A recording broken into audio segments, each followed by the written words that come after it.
Community Development Committee. Clerks, can we do a roll call, please? Thank you, Chair. Councillor Wong on the roll. Here. Councillor Chu. Here. Councillor Dhaliwal. Here. Councillor Pootmans. Here. Councillor Walcott. Mayor. Councillor Corral. On the roll, Councillor Corral. Councillor Sharp. Here. Councillor White-Ness. Councillor Meehan. Here. Councillor Chabot. Present online. Thank you. Councillor Spencer. Here. Thank you. Councillor McLean. Here. Councillor Demong. Mayor Gondek. Here. And Chair Penner. I am here. Thank you. So good evening and welcome back. There are some new faces joining us for the evening. So just wanting to remind everyone about the process. All presenters get 5 minutes to speak. When you are speaking at the podium, there is a timer. It's got the bright pink sticky on it. If you are online, please just remember to set a timer if you can and make sure your device is muted while you are not speaking. We are on panel 13. Isabella Rodriguez Pinedo, Nathaniel Schmidt, Joseph Nguyen, Leslie Hill, and Prabhjit Grewal. You are all in, and I believe everyone is here. Is everyone here in person? Okay, fantastic. Isabella, you are first.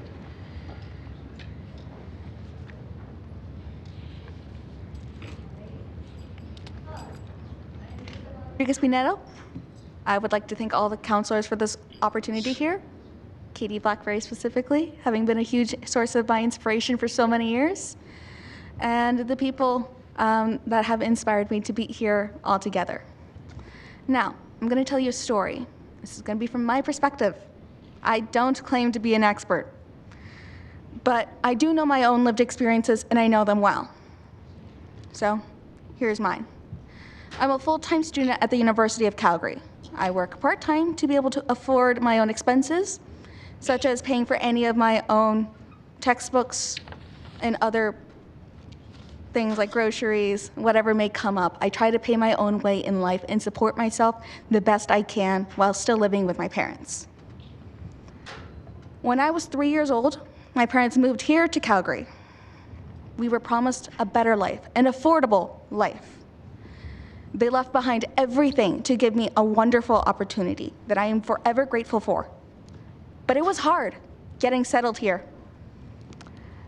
For many years, my father worked many hard jobs, low-income jobs, with incredible hours of labor, just constantly poured into just trying to keep a roof over all of our heads. He did his best to improve our lives, and he did so. Several years ago, he began working as a civil servant. He's been making very steady, very fair income ever since. My mother also got lucky in a sense, much earlier on. She began working in the public sector as well, and has been making good income for a very long time now. So despite the fact that my mother has always made a very cushiony salary, making more than double the minimum wage for about as long as I can remember, over the last 15 years of being in Canada, we have struggled to maintain a roof over our heads. Rent prices have always been historically difficult for lower wage and hard labor workers to afford. Still, in the past few years, it has reached unbelievable highs that are nigh impossible to afford, even for well-earning workers. I came to realize this firsthand when just under a year ago, our previous landlord had ended our tenancy and given us 3 months to find a new home.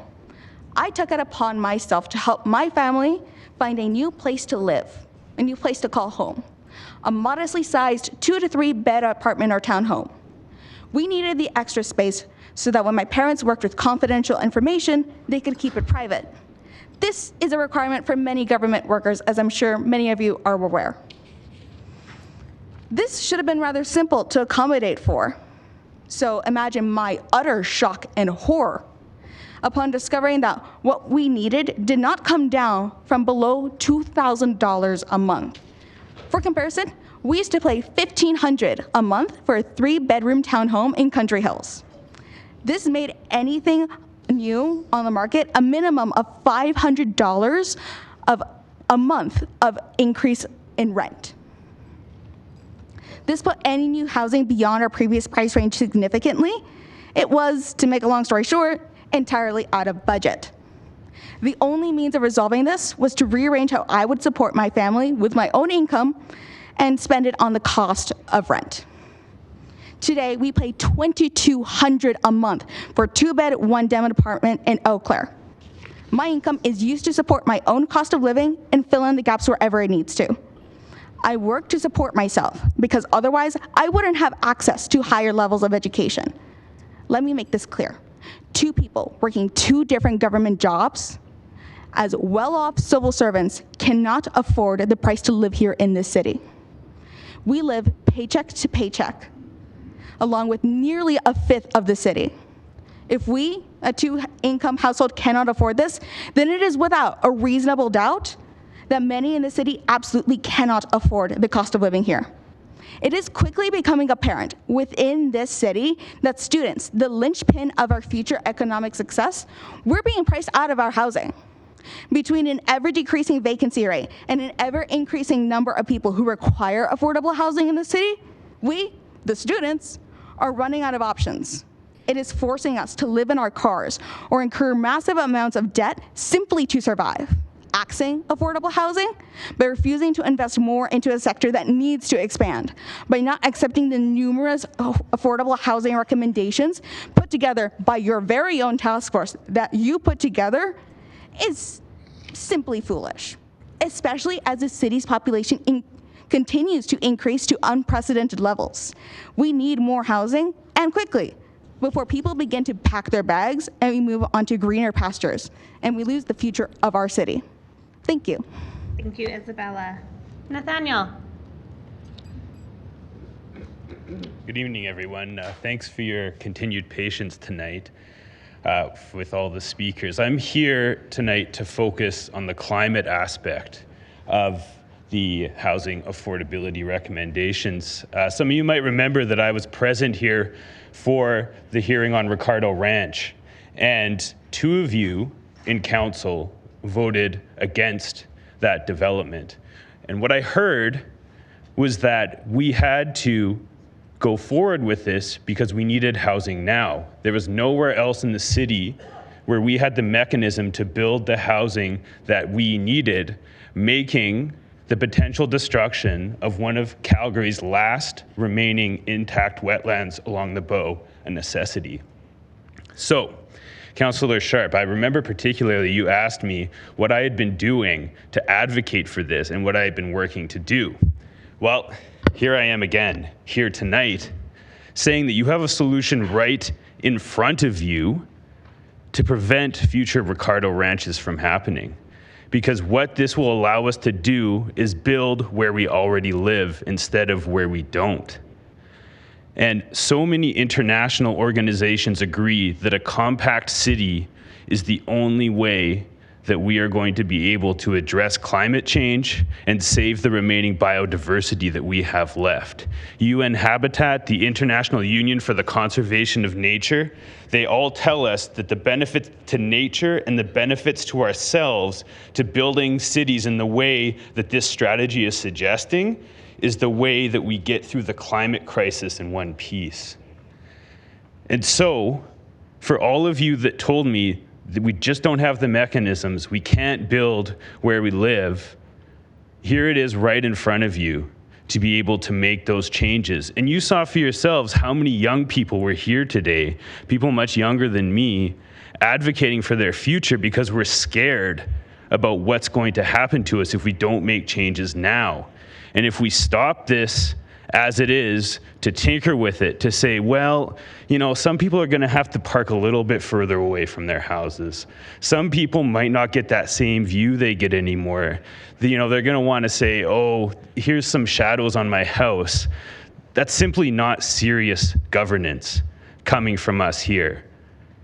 If we don't pass this for those reasons, with what's coming in front of us, we're going to have to make some sacrifices. And let me tell you, parking is a pretty small sacrifice that we all have to make. to make the city work for everybody.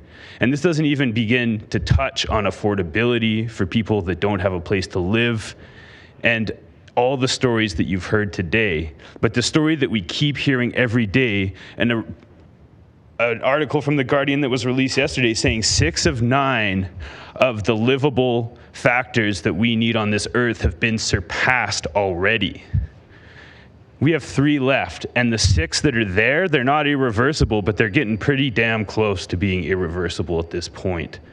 So, if you're serious about this city, and you're serious about the citizens that live here, and you were serious about what you told me yourselves about Ricardo Ranch and about why it needed to be developed, then vote yes on this, and on Saturday, take the recommendations that you're being given and vote yes on those as well, because without doing that, then you're just leaving the rest of us to burn in what's going to happen with climate change. So I hope that you take that seriously. I hope that you take all of the stories you've heard today seriously, and that you take your job seriously and accept what's here in front of you. Thank you very much. Thank you, Nathaniel, for joining us today. Joseph. Hello, everyone. My name is Joseph Nguyen, and I stand before you today not as an expert, but as a homeowner, with a simple message, and you've heard it probably over 100 times already. The need for affordable housing is pressing in Calgary, and it's a matter that affects each one of us. While others have eloquently addressed this issue from various perspectives, I wish to share my viewpoint as a citizen who recently went from messaging over 50 landlords to find affordable rent to being a landlord and having nearly 300 people message me for a room. It was April of 2023. I was looking for a room to rent. I looked on Rent Faster, Kijiji, Facebook Marketplace, messaged 5 people, no responses, 10 people, no responses, 30, no responses. I messaged over 50 different people. I got 2 responses. I messaged one of them asking for a showing, no reply. The other one I messaged said, yeah, come aboard. You have 30 minutes. Okay. Packed my bags, went 30 minutes. I'm at the door, I knock, and they say that $700 a month, Radisson Heights. And what do I get?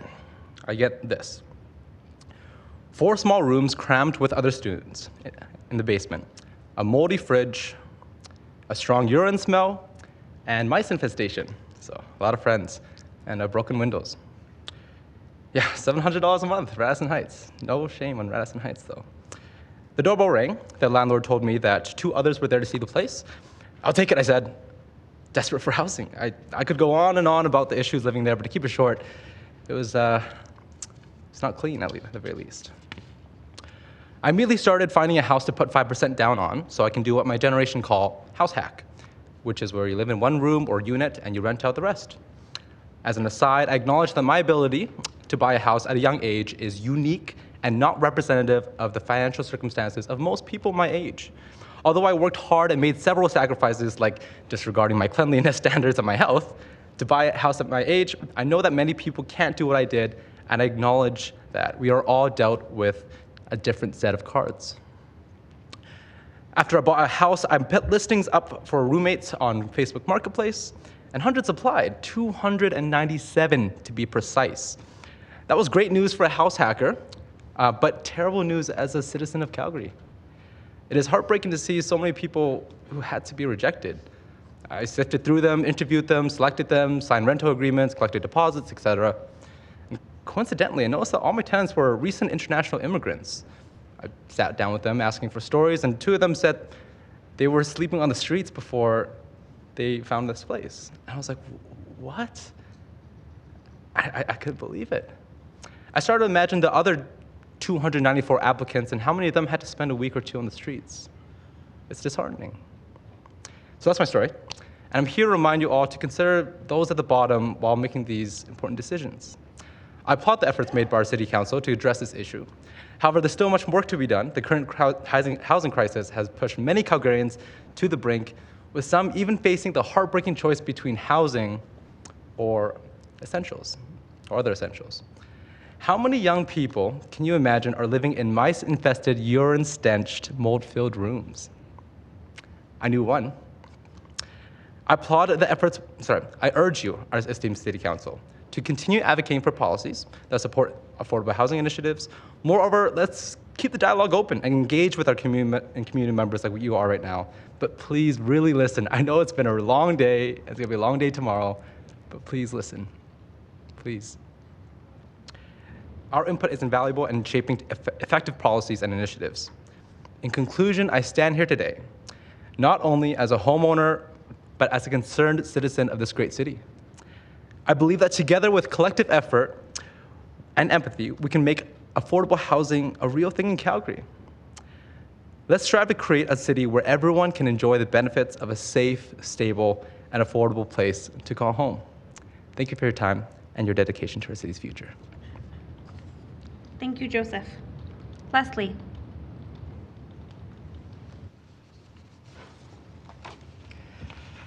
Well, hi, everyone. I've been sitting here today listening to all of these stories, and I just wanted to thank you so much for your time and attention. It's really great to see the passion on City Council and the willingness to hear everybody out and understand the issue in its fullest. My name is Leslie Hill, and I'm the Executive Director at Discovery House. I'm here today to affirm Discovery House's support of the housing strategy. Discovery House is a nonprofit organization that provides a continuum of care to women and children who've left domestic violence. Since 1980, we've worked at the intersection of domestic violence and homelessness, offering access to safe and affordable housing, along with counseling and supports, bridging the gap between emergency shelter and long-term permanent housing. Our mission is to end the traumatic cycle of domestic violence for families and children, and every year we work with over 600 individuals. Many people are surprised to learn that the majority of our clients are actually children. For those who don't know, there's a distinction between the work of an emergency shelter and a second stage shelter. Emergency shelters deliver an essential life-saving service to an immediate crisis situation, and people can stay there for up to 3 weeks. Second stage shelters provide longer-term support to families who have severe and ongoing safety needs. Discovery House owns and operates a second stage shelter, which has 19 apartments, 2, 3, and 4 bedrooms. And the building is nestled into the community, surrounded by family homes and schools and places of worship. As a nonprofit housing provider, we add value. We're undertaking a massive capital renovation project that many of you have come out and learned about, and it's an investment in the sustainability of housing that elevates the neighborhood and contributes to the local economy. Families who come to us can stay with us for up to a year, and when they're ready to leave our shelter, they're excited to move on to safe housing in the community, to be good tenants, to pay rent, and to go on to thrive with confidence. This is the ideal scenario, but as you've heard many times today, it is not our current state. More and more over the past 2 years, clients have experienced greater challenges finding housing due to the lack of affordable units, particularly for larger families. Imagine that you're the mom of 4 or 6 or 9 children who's fled a domestic violence situation and needs a safe place to live near schools, near transit. Finding housing that can accommodate these needs is almost impossible in our current environment. Over the past 2 years, Calgary's average rent has increased by a staggering 40%, and with a vacancy rate of only 3%, every listing receives hundreds of calls, as you've heard. This puts single parents, many of whom are on income supports, at a massive disadvantage. This highly competitive housing market has resulted in a 53% increase in the length of stay in our shelter, impacting turnover in the building, and consequently, our waitlist has grown to over 100 families at a time on average. In the domestic violence sector, we're commonly asked 2 questions. Why didn't she leave? And how many women go back to their abusive partners? The answers to these questions are myriad and very complex, but housing plays a critical role. Over the past 2 years, we have had a 224% increase in wait times to access our services. Families are waiting an average of 82 days, and many families have waited as long as 112 days. Imagine 112 uncertain days where you don't know where your children will lay their heads at night. Imagine also worrying that you might lose custody of your children altogether because you can't safely house them. When families have to wait weeks or months to access the safety and support of transition shelters, they're forced to make very hard decisions, like Sarah, who's been rough sleeping outside of the youth shelter so that her children at least have a safe place to be. Or like Fatima, who's returned to her abusive partner at a great risk to her own personal safety so that her children have roofs over their heads. Families are couch sleeping, camping, and living in their vehicles while they wait. And many choose not to leave at all in this environment. These families are not even represented in our statistics, and they're most at risk. The consequences of the housing affordability crisis are dire and far-reaching. When children are exposed to violence and trauma in the home, it perpetuates a cycle of mental health issues, substance use, homelessness, and further domestic violence. Affordable housing is a direct opportunity to prevent these issues for future generations. I've spent over 20 years working in this sector. I live in Ward 1 in Bowness. I own a home. I'm a landlord. I have a secondary suite. And I've seen again and again over my career that housing saves lives. Housing lays a foundation for everything else that is good in life: physical and mental health, employment, healthy relationships, and so much more. And affordable housing contributes to vibrant, healthy, and inclusive communities. Everyone has used the word bold today. I'm going to use it. Urgent and bold action is needed to solve this housing crisis. We urge you to support the recommendations of the task force, and I thank you personally for your commitment to making Calgarians' lives better. Thank you. Thank you, Leslie. Prabhjit.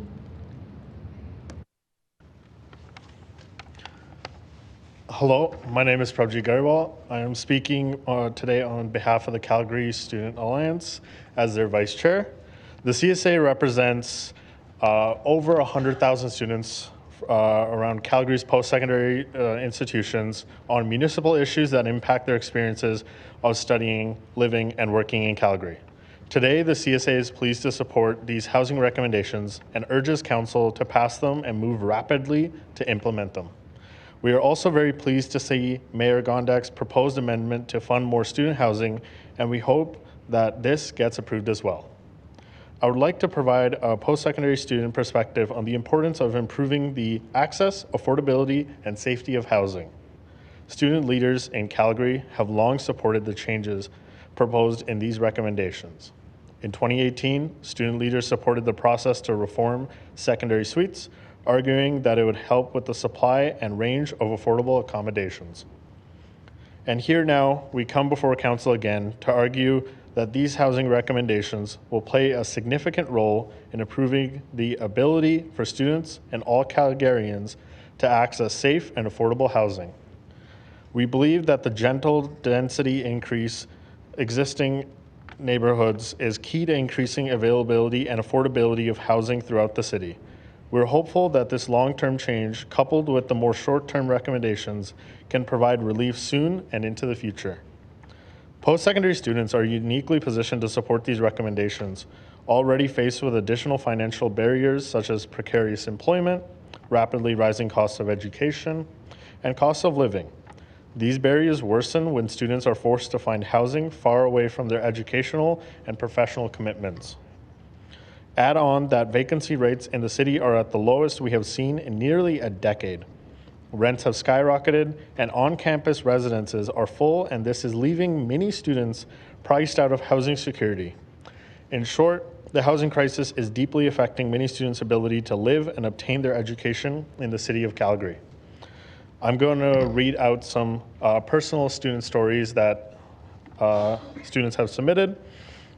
First student, I first moved out in late 2020. Since that point in time, my rent and rent options have more than doubled. I have now had 3 different roommates because each time the rent went up, the person I was living with could no longer afford it. I have been blessed with parents who can help support me, as there is no way I could be doing this on my own. And there's another student. I had to leave my basement suite, one that I shared with a roommate, for $5.50 each a month because it was infested with mice and didn't have working heating. I could not find any other places at this price point, and am now paying $300 more for a place because it was all that I could find this close to the school year. My family is from out of town, and staying with them commuting was not an option. And these stories go on and on. And students are the future of this city. We are the economic future. We are the cultural future.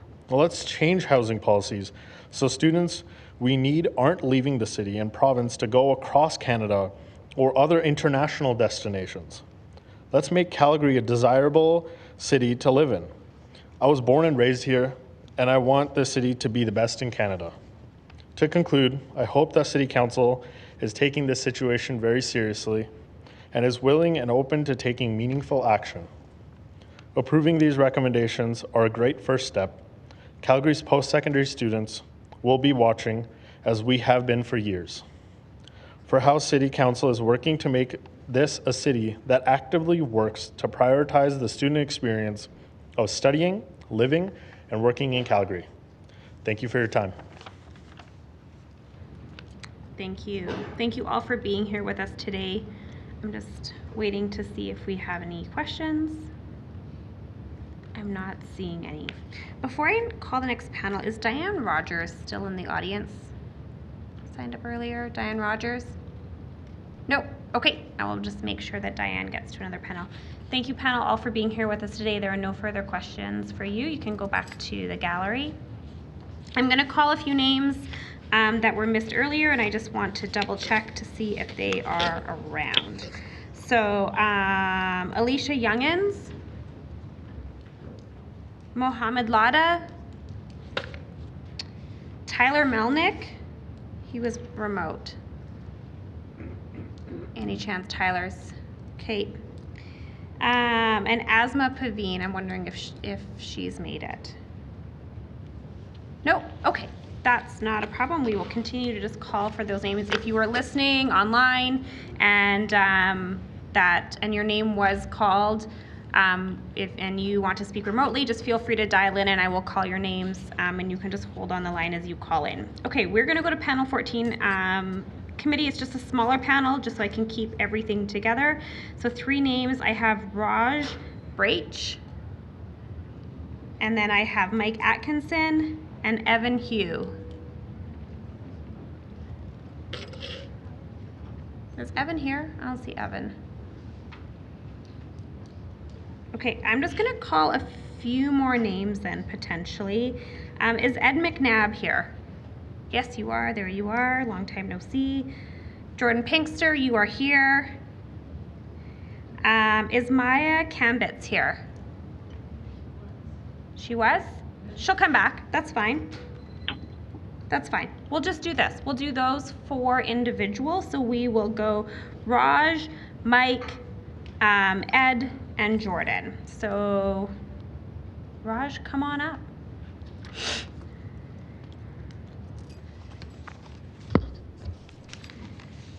Good evening. My name is Raj Braich, and I am the program manager with the Adult Housing Integration Program at the Calgary John Howard Society. I would like to thank the committee for the opportunity to speak here today. At Calgary John Howard Society, we support vulnerable youth and adults find safe and stable housing in the Calgary area. As a crime prevention organization that has been serving Calgary for 74 years, we know that safe and stable housing is key to leading a crime-free life and keeping Calgary safe. Time and time again, we hear our clients' desire to create a home and have a safe and stable place to meet their needs. Housing is more than just a roof over someone's head. It's creating an environment which nourishes their overall health and well-being, a connection to the community they live in, and the ability to contribute back. Over the years, we have heard that housing is a right. It doesn't feel that way anymore. Housing feels more like an unachievable dream and a privilege.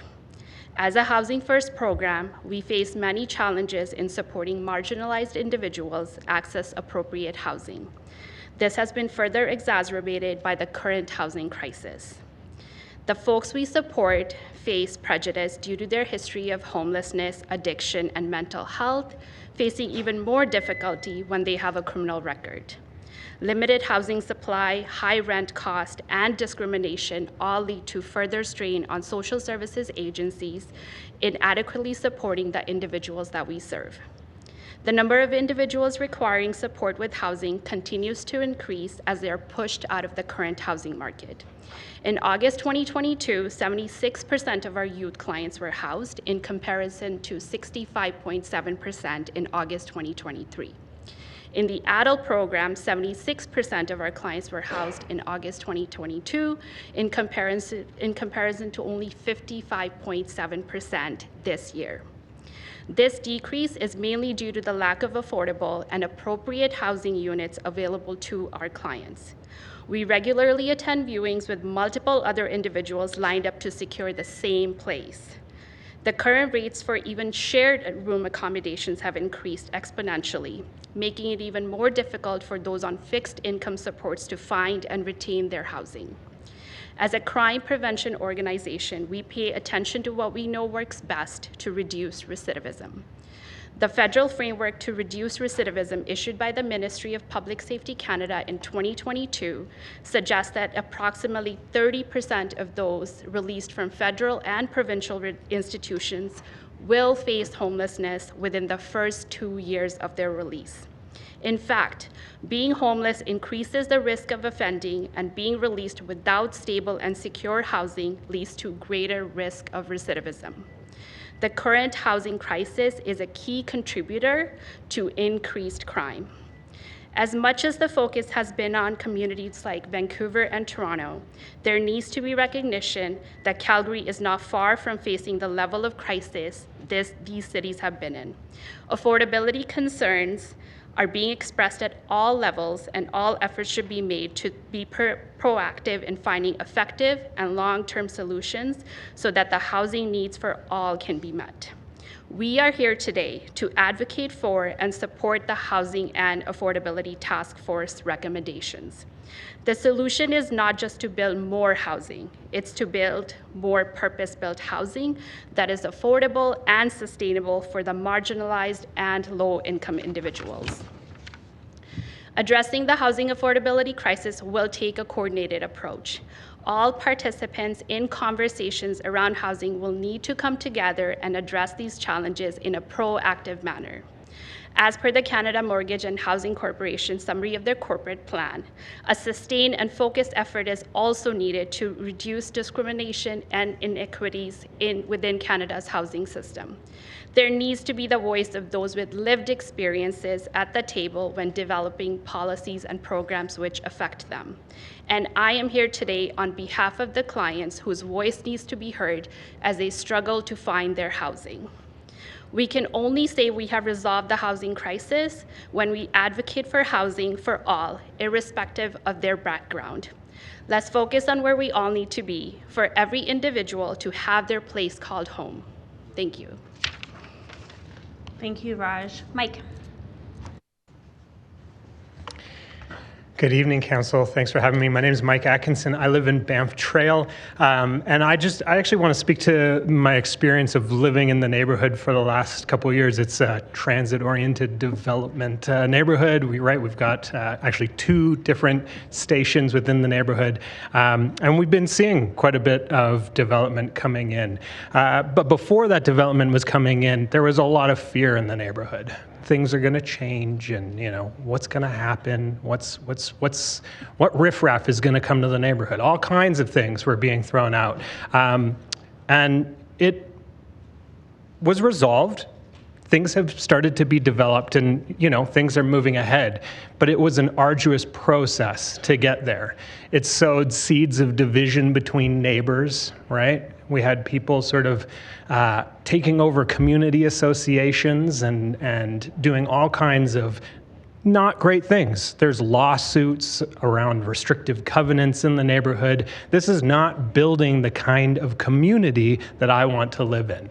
And I do think that it is the job of council to take care and build and foster that relationship between Calgarians. And one of the first ways you're doing that is by building neighborliness between. And if the very first thing that's happening when someone new is moving into the neighborhood is, who's this person coming in or whatever, this unknown, we're not putting the right foot forward when we're doing that. Since then, I've had an RCG, a fourplex, just built a couple doors down from me, and it's amazing.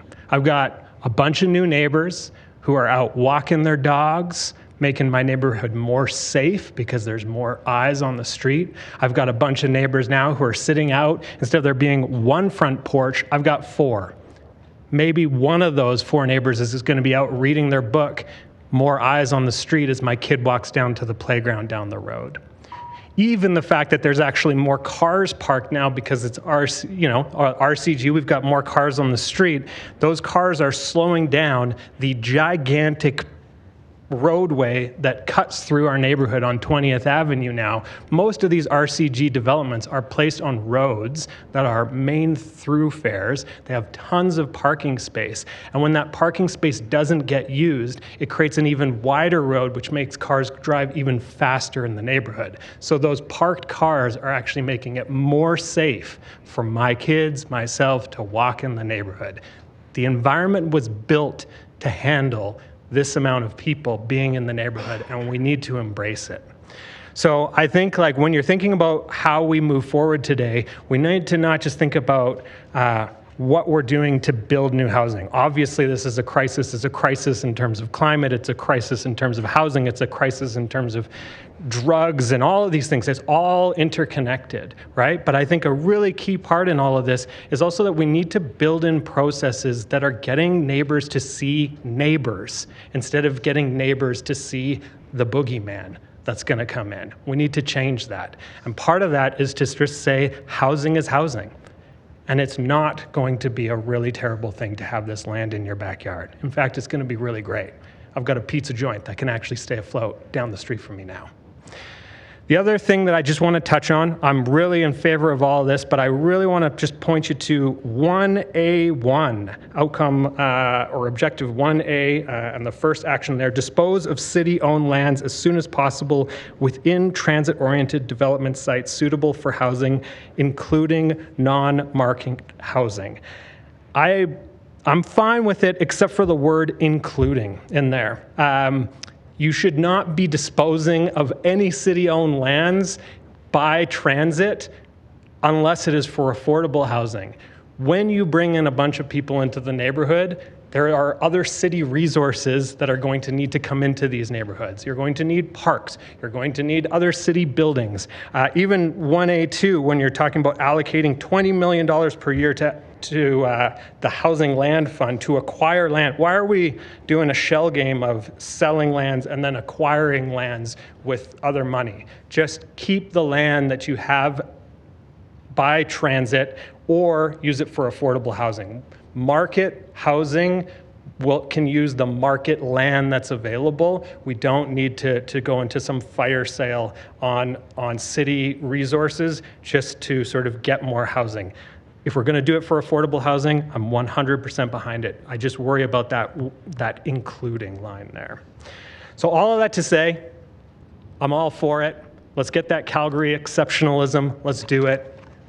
Let's keep making Calgary a great place to live. Thank you. Thank you, Mike. Ed.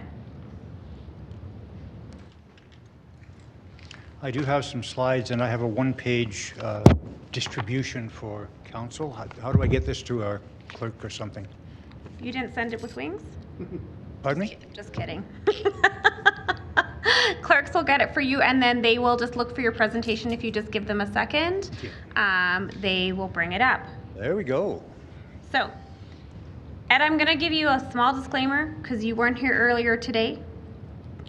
Just a reminder, this is talking about Housing Task Force recommendations. We had someone earlier pitch us their business plan.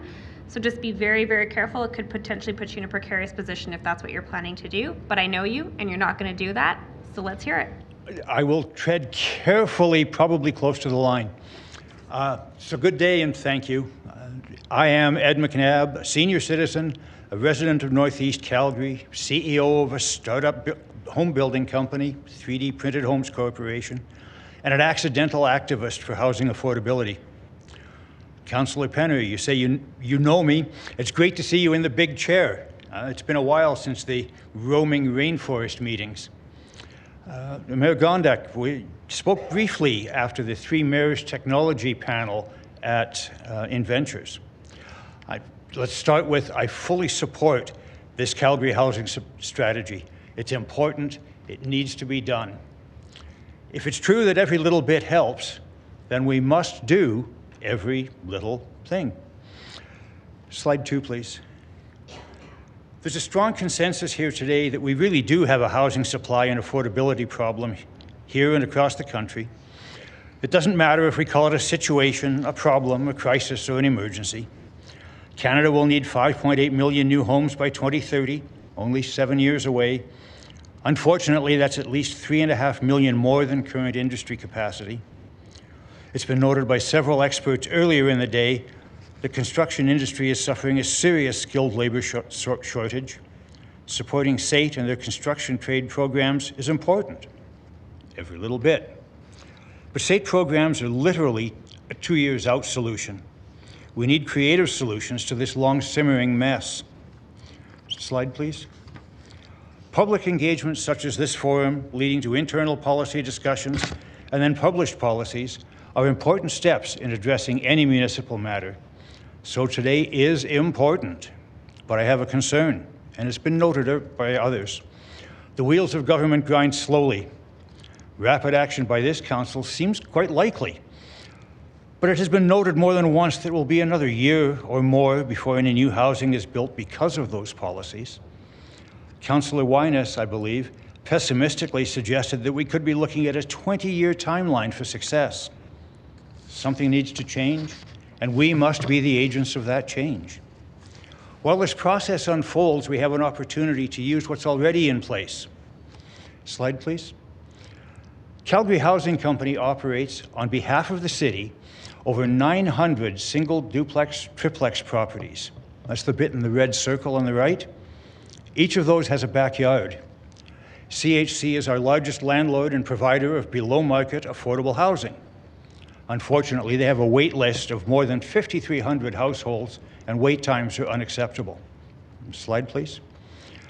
Calgary Council has made national headlines with policies and regulations promoting backyard suites, also known as carriage houses, laneway suites, or granny shacks. We're national leaders in this effort. Last week, Mayor Gondek reminded us of a program to grant $10,000 each to 400 people willing to build a backyard suite on their properties. Adding 400 new suites to the rental stock is awesome, even if most of that money is likely to go to homeowners who would have built a backyard suite anyway. Every little bit. Slide, please. Councillor Walcott noted that we are behind the curve and that immediate action is required. So, what if we take CHC's existing stock of 900 city lots with backyards, combine that with council support of backyard suites, and design an audacious project to 3D print 900 backyard suites next building season, all added to CHC's rental stock of affordable housing? I'll skip the pitchy part, Courtney. The project would qualify for heavy support from CMHC and additional assistance from Alberta Innovates and several others. Together, we could design 2 or 3 standard units to be 3D printed around the city. The collaborative designs could then be a pre-approved standard package available free to any homeowner who wants to join in. Every little bit. Thank you. Thank you, Ed, for being here with us today. Jordan.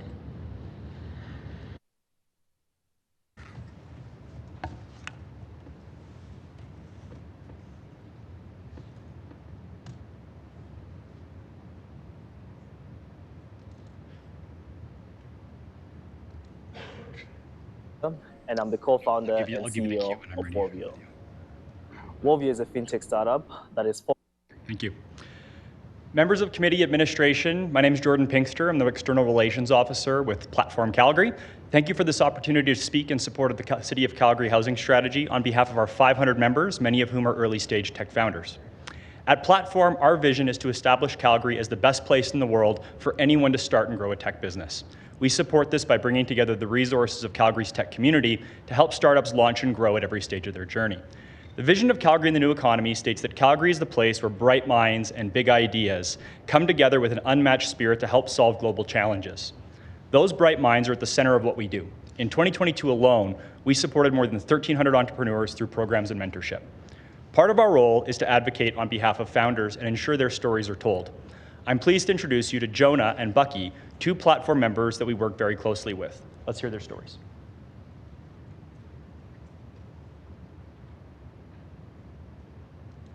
My name is Jonah Chininga, and I'm the co-founder and CEO of Wolvio. Wolvia is a fintech startup that is focused on building a community wallet as a service for financial security.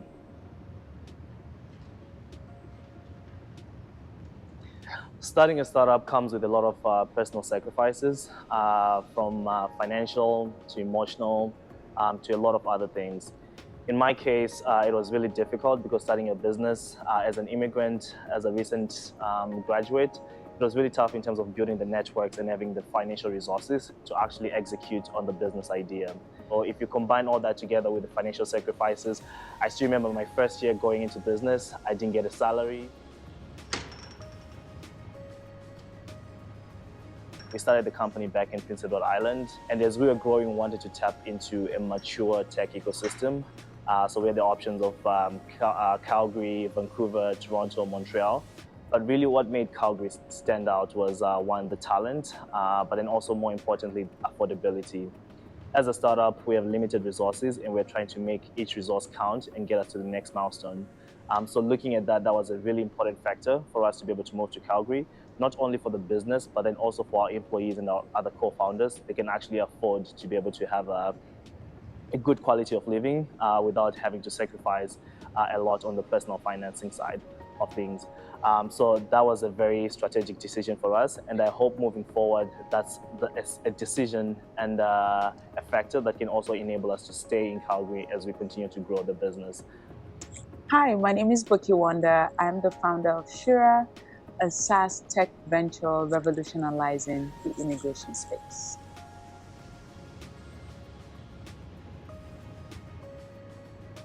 So, one, being broke. You know, I don't think that that's a constant that ever goes away until you get to a certain point. As a bootstrapped, founder over the last few years, it's been really challenging because you have to make sure your team is taken care of.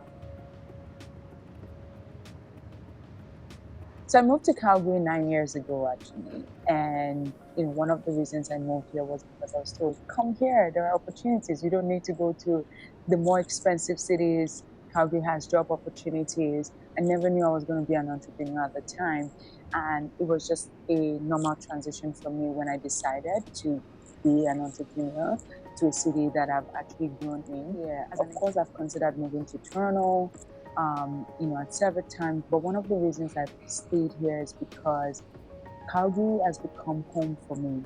Not only because I have family here, but because things are more affordable. And that's the reason I can continue to do the good work I do in my business, because I actually have an affordable expense, that I can actually live with. I can't say that of other cities. So I would love to continue to see the city be affordable to continue to support me. Being an entrepreneur is hard. Macroeconomic conditions factor greatly into their decisions to start a venture. In Calgary, affordability is our key advantage. Losing or even narrowing that advantage would add additional barriers for entrepreneurs to build the businesses of tomorrow. Our message today is not focused on the specifics of the recommendations before you. Instead, we urge you to take the necessary steps to protect the Calgary advantage. Further to that, we want to stress that innovators have an important role to play in tackling some of our biggest challenges. Affordability is no different. We encourage the city and industry to continue tapping into this community to build a Calgary that creates opportunities for everyone now and into the future. Thank you. Thank you, Jordan. Just looking to see if we have any questions for this panel. I'm not seeing any. Thank you. You are in there? You are in there. I apologize. Go ahead. Thank you. Sorry, Councillor Walcott. No worries. It's just a quick one, actually, for Raj, just for Calgary John Howard Society. And we have a line of sight on rental subsidies from the provincial government, but I know that CJS, Calgary John Howard Society, provides rental subsidies yourself, and I'm curious, has the nonprofit been able to keep up with the subsidy increases to match kind of like even the rental increases that we're seeing in pricing? Because I know you do scatter site. Or the opposite, which is the subsidies that you have available, are they essentially being diluted by the cost of housing? Not within the last 6 months, we have not.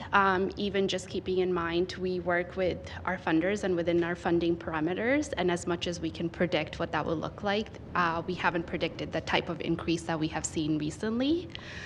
So we're looking at an increase of at least $400 to $500 for each subsidized unit that we provide to our clients. Okay, thank you. That's all I wanted to know.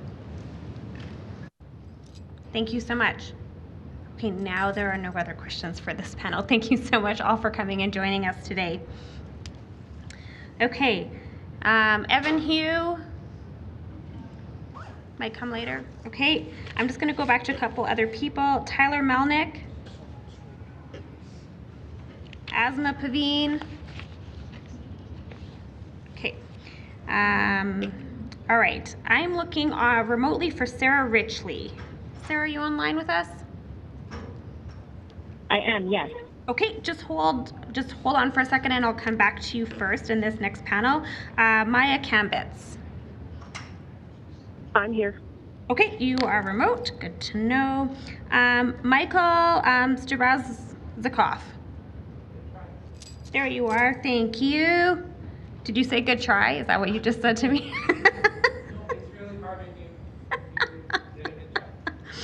Oh. I'm just going to, is Cameron Rayner here? Jessica Weber? Yeah, I'm here. You're remote? Okay. I'm going to put you in this panel as well. So I'm just going to do you four. So then we're going to go Sara, Maya, Michael, and Jessica. So we'll go in that order. So Sara, remotely, go ahead. Sorry, I am stepping out while my kids do bedtime. Thank you for your patience. All right. Hi. Good evening. I'm really glad to be able to speak here tonight, and I had dental surgery today, so please bear with me if I stumble on my words a little. In case I run out of time, I'd just like to say really clearly right away that I'm here in favor of all the recommendations from our expert Housing Affordability Task Force's recommendations. And I really, really want you to know how much I love townhouses. I'm a resident of Ward 4. My city councilor is Sean Chu, and I'm one of the lucky ones because I do own a home here in Calgary. I'm proud to have purchased my first home in Calgary in 2020 while my little family was growing. It was also mid-pandemic. It was at a time when prices had dipped and interest rates were low, so really lucky. My husband and I were renting in a small two-bedroom in Kensington. We had one toddler, we had a baby on the way, and frankly, rents were so high we couldn't afford to move into a bigger rental. Like as soon as you went to 3 bedrooms, it was too much for us. That's notable that even then, 3 years ago, we were pushed out of the rental market, and we were very fortunate in being able to find a townhouse in Beddington that met our needs. We knew the townhouse market was the best fit for us in form, function, and finances. What we didn't know is how much we would love the condo community that we moved into. We found friends and support among our neighbors. The older kids here greet and welcome our little children. We have neighbors who look out for each other. What we've found here isn't just a home, but a real community. It's hard to imagine a better place to live and raise our kids than this. So when the Green Line eventually makes it this far north, that'll be really life-changing. We know that we're in a housing crisis. We have reports showing that 100,000 households will be in need of affordable housing by 2026. We've heard that we need to build 40 to 50,000 more homes to meet demand. And we know that our current level of growth is nowhere near enough to meet that demand. The debate we're having now is how to fix it. And when I hear arguments against recommendations like zoning changes, there's inevitably some disparaging remark about row houses. A fear that townhouses will somehow irreparably ruin the character of the neighborhood, or a belief that families won't want to live in row houses, or a misconception about condo fees and costs. So I really want you to know deeply that medium density housing absolutely does attract families with children. Not only that, but if we want to avoid more school closures and longer bus commutes for our kids, then Filling in the missing middle will be crucial for improving school population woes for our centrally located schools whose student populations are waning. Right now, many young families can't afford to move into those established neighborhoods. We know that more density means more foot traffic to local businesses. We have a mountain of data showing that it's far more cost effective for the city of Calgary to provide water and fire safety and other services to denser neighborhoods than it is to suburban sprawl. And in case we needed more fuel for the fire, we now know that the federal Housing Accelerator Fund money that the city has applied for will be contingent on voting now to end exclusionary zoning in our city. So townhouses, duplexes, condominiums, these are just names for the shapes of an outer shell. They can be beautiful. They can be well done. They can and they should be in quiet streets, not just built beside noisy transit corridors as sound barriers. And families do want to live in them. Please approve all of the Housing Affordability Task Force's recommendations without picking and choosing which are easier or more comfortable for council members. Please reject Councillor Sharp's proposed pilot program, which is a Band-Aid solution and will further stall real solutions. We already have an expert made in Calgary solution, and that's the list of recommendations from our local experts on the Housing Affordability Task Force. Thank you. Thank you, Sarah. Next is Maya. Good evening, everyone. My name is Maya Kambeitz. I'm a resident of Thorncliffe, and I lead Norfolk Housing Association, a social enterprise that provides mixed-income housing to Calgarians of diverse backgrounds and incomes. I timed myself today. I go just tiny bit over 5 minutes, so please allow me just a little bit of extra time. In June, I stood in front of council on behalf of the task force, and I was a member, and I helped to lay out a strong proposal for addressing the crisis the city is facing. I'll try not to belabor the points already made today, but will indicate that on behalf of Norfolk Housing Association, we are in full support of this strategy, and I have a few more thoughts to share about what has transpired over the last 2 months. It's also critical to highlight that in June, we informed Calgarians that we were in a wildly different situation compared to when the task force was initially struck about a year ago. And just a mere 2 months later, we are arguably worse off. I see it, I hear it every day, and you also heard it today. In reading almost all of the submissions in opposition to the recommendations and sitting in chambers, listening to some council member questions today, I have learned that there are severe misconceptions about what these recommendations mean for communities and what they mean for Calgary as a whole.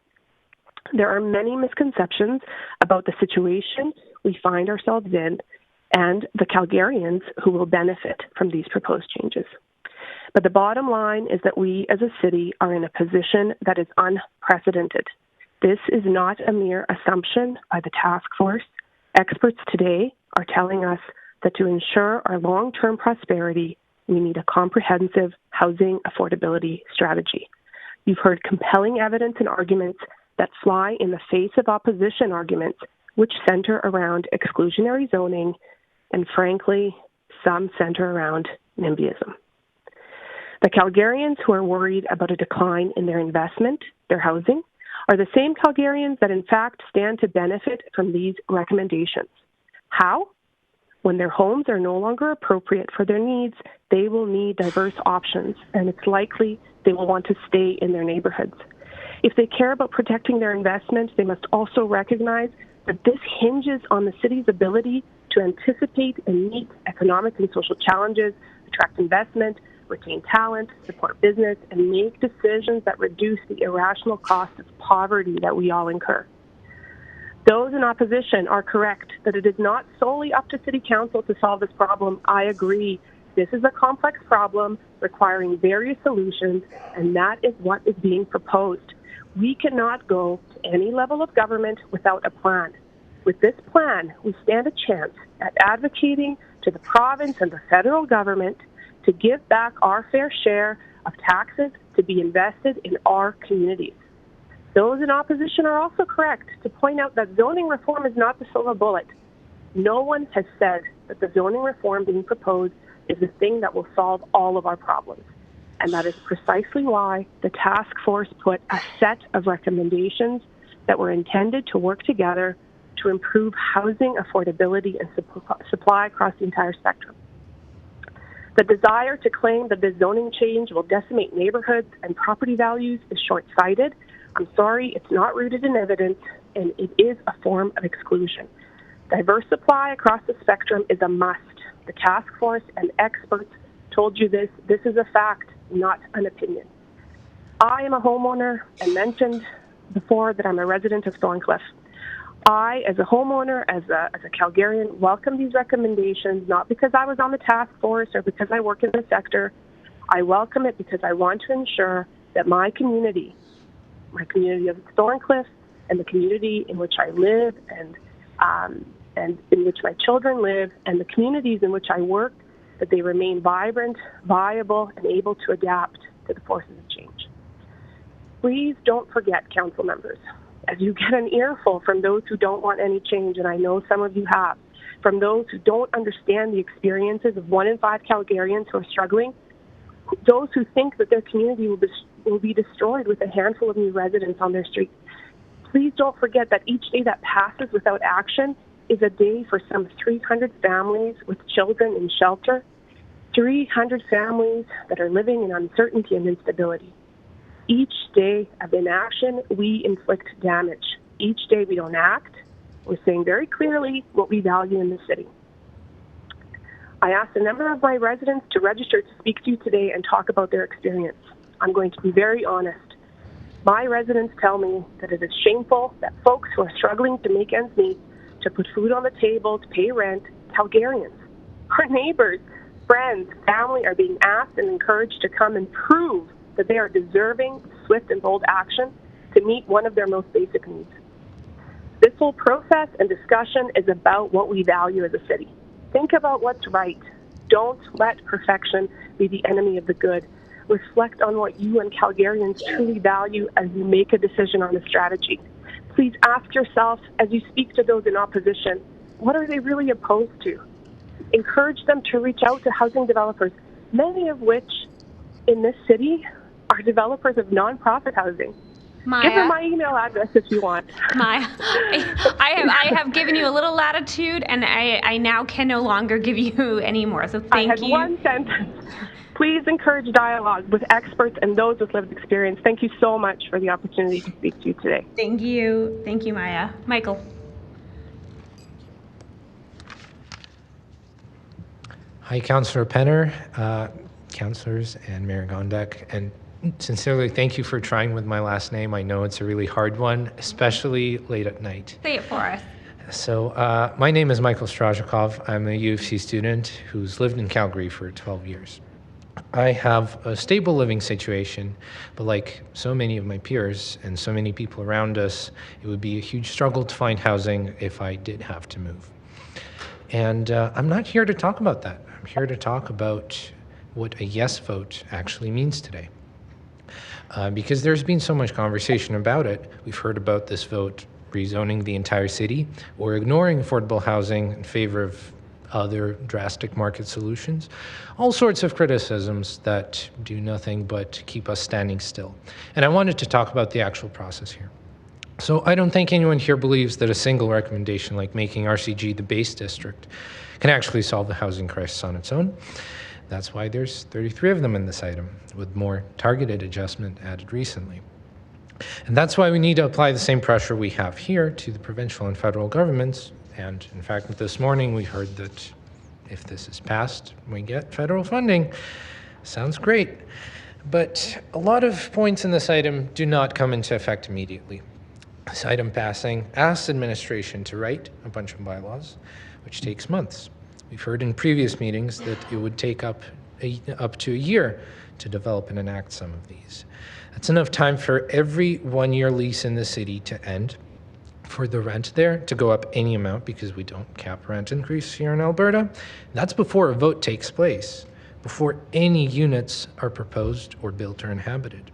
That's enough time for enough people every day to cut back on groceries, to move back into dangerously overcrowded living conditions, to have to live in their cars.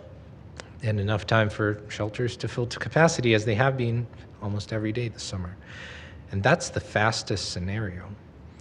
Those sound like drastic examples. If I didn't know that people all around me in class, while I eat my lunch, while I'm on the train, ever around me were considering homelessness.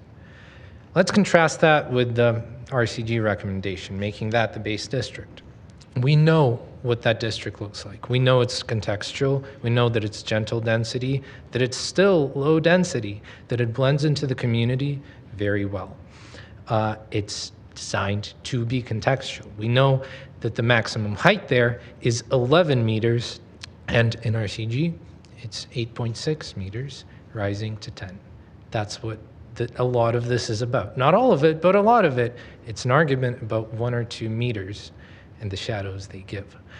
And the risk, if you consider a house, a few more units going up on your street or the street next to you, if you consider that a risk, it's low, because the more places that's allowed, the less likely that a lot will change on your street. And it's still low density. We heard how slow the take-up is meant to be. We don't know how it's going to be for sure, but the sensationalism with which it's being painted is not based on what's going to happen. Another thing I like to address is the notion this is somehow an undemocratic and backdoor process, because the rest of the process, apart from what the zoning is, stays the same. When an application goes in to build more housing, it still goes through so many stage gates that consider its context. Every single step of the way, when the development, before the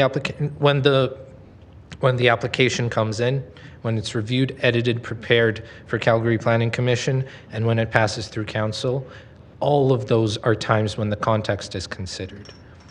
But if you're working, if you're studying, if you're sick, dealing with a disability, commuting on transit for long hours, your context does not come up very often. It comes up today and tomorrow in hearings like these that don't come up very often. The rest of the time, you have to wait and hope that the people in this room have your back. And that's not very democratic. A lot of people, most people that will be affected by the changes, by the results of this vote, will not be here today. They can't. They're busy living. And go on, have issues with these recommendations, fine-tune them, but we cannot stop here. We cannot afford to stand still, as we have been for more than 3 months since the recommendations have been published. Sorry, I'm almost out of time. Just one last point.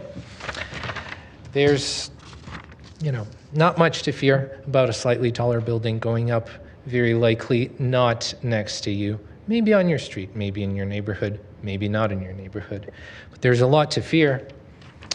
But people all around you, your parents, your kids, your friends, your classmates, people at the grocery store, in traffic, on the train next to you, not knowing what to do about their housing, that's scary. That needs to scare all of us. It will not leave anyone untouched.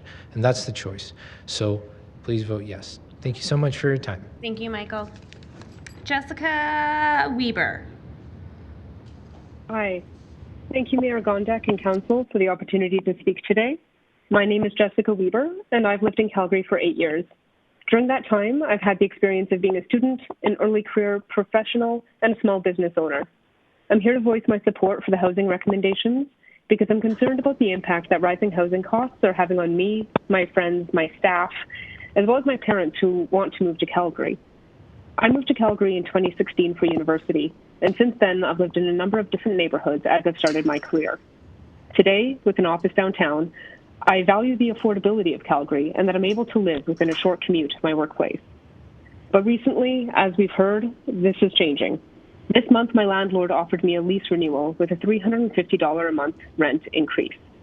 And this is something that is happening to many of my friends as well as my staff, several of whom wanted to come and speak today but weren't able to get the time.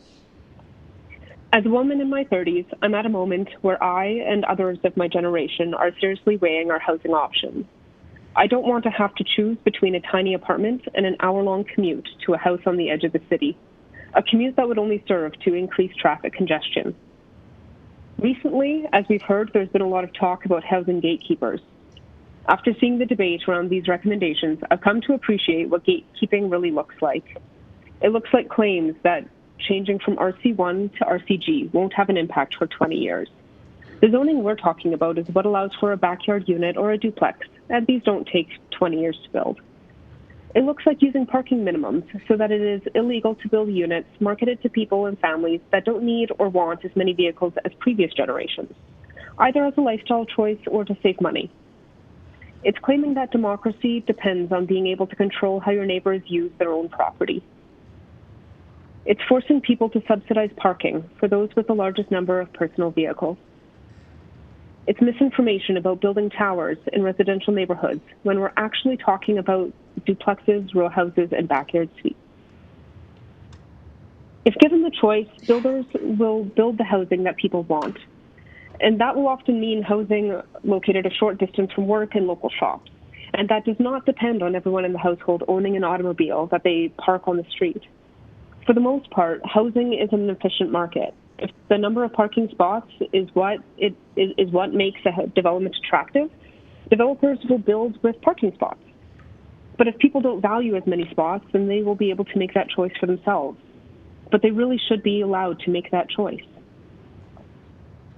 I've also noticed a lot of questions about why current infill developments are so expensive.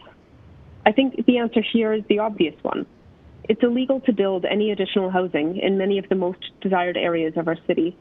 When a rare new development is built, there's understandably a lot of demand. The core of the problem is the restrictive policies enforced at the municipal level, policies that this council has the power to change. By removing restrictions like parking minimums in RC1, we can help to alleviate the shortage. I hope this council will do the right thing and will vote for these changes. Thank you, Mayor Gondak and City Council for listening. I hope you'll do the right thing. Thank you, Jessica, for being here with us today. I am not seeing any questions for this panel of speakers. Thank you so much all for coming and joining us today online and in person. So I just want to give everyone a little pulse check where we're at. We're moving into panel 16. I've done a little juggling. So I'm just going to call some names. Cameron Rayner. Not here. Okay. Frank Kelton. Okay, you can make your way over towards the podium. Adam Zinatelli. Do I have Adam? Okay. Sarah Hogendorp. Perfect.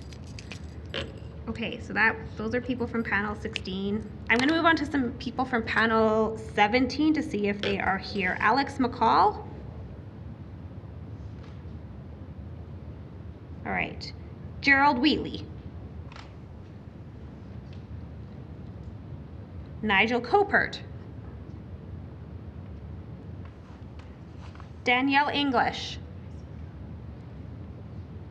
I know Kristina Pearson is here. Come on over to join this panel.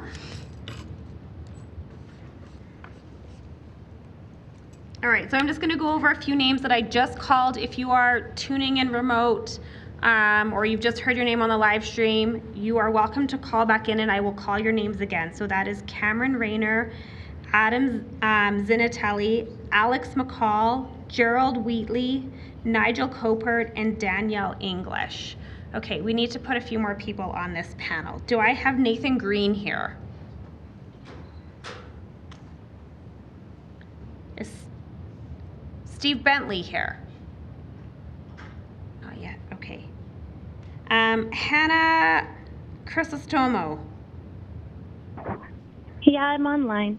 Okay, Hanna, I'm gonna put you, oh, go ahead. Oh, sorry, I just said I'm over the phone. Okay, I will put you on this panel. You will be after Kristina. Ryan Hall. Gordon Verroque.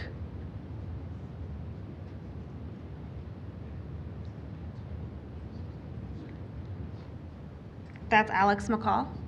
Come on over, you're in this panel now. Okay, you are going to be, so here's how this panel is going to go. Frank, Sarah, Alex, Kristina, and then Hannah.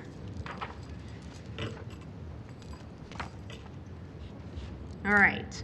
Frank, go ahead. Thank you for having me. Thank you for sitting as late as you have. My name is Frank Kelton. I'm the Executive Director of Potential Place Society, a mental health psychosocial rehabilitation agency for Calgary's chronically and persistently mentally ill. I have submissions that I'd like to make available if the court clerk or the clerk could come and make them available. Thank you so much. My appearance this evening is I'm going to simply read an excerpt from a letter that I sent to Councillors Pootmans, Walcott, and Sharp earlier this week on the heels of their support for our purpose-built facility project, which is before Canada Mortgage and Housing Corporation currently. So let me just read from that letter. And the letter has specifically to do with the recommendations that are part of our agenda today. So I'm here to express my appreciation for the commendable work that the City of Calgary's Housing Task Force has undertaken to address the critical issue of housing affordability within our city. Potential Place also appreciates the attention and support we've received from several councillors toward achieving CMHC funding for our upcoming project. It's evident that the task force has dedicated considerable time and effort to developing a comprehensive set of recommendations aimed at increasing the supply of housing, supporting individual housing providers, and ensuring diverse housing choices meet the needs of equity diverse populations. The outlined objectives and measures of success within these recommendations reflect a deep commitment to making Calgary a more inclusive and affordable place to live. While the task force objectives and proposed actions are undoubtedly commendable, it is crucial to emphasize a fundamental reality that underpins the successful realization of these goals: the indispensable role of capital funding in bringing these recommendations to fruition. Without adequate finances, funding, or capital investment, it becomes exceedingly challenging to bridge the gap between action and outcome, as outlined in the task force proposals. The nexus between capital funding and the successful execution of these recommendations is undeniable. Despite agreeable policies and zoning regulations, without the financial resources requisite, it is imperative to acknowledge that the fulfillment of outcome 1, for example, which seeks to increase the supply of housing to meet demand and increase affordability, hinges on securing the necessary capital funding. The task force objectives to make city-owned land available for affordable housing, leverage partnerships with government, and streamline planning policies all depend on access to financial resources to be truly effective. Furthermore, achieving other resources such as other outcomes such as supporting affordable housing providers, enabling the city's housing subsidiaries, ensuring diverse housing choices, and addressing the needs of Indigenous populations equally necessitate substantial funding capital allocations. Potential Place Society provides a specific example, which includes plans for a 95-unit non-market housing complex, that underscores the critical role of capital funding in achieving meaningful outcomes in the realm of affordable housing. Potential Place's purpose-built facility requires a total investment of $41 million to move forward with its development. The process to achieve funding leading up to this point has been arduous, requiring substantial time and effort. It's involved 5 years of engagement with various levels of government, including federal, provincial, both NDP and UCP, and municipal authorities. Over the course of this endeavor, Potential Place has navigated through all of the complexities of considering 3 different land sites, collaborating with different developers. It's required the expertise of architects, government relations professionals, estimators, dedicated staff and board resources, and comprehensive decision-making processes. Despite all these significant efforts, securing the necessary capital funding has been a challenge. Notably, Potential Place has explored 7 unique solutions aimed at achieving both capital and operational funding for our purpose-built facility. The participation of all order of governments is critical in this context. Potential Place's co-investment fund application is favorable, and if successful, will receive approximately $30 million from CMHC.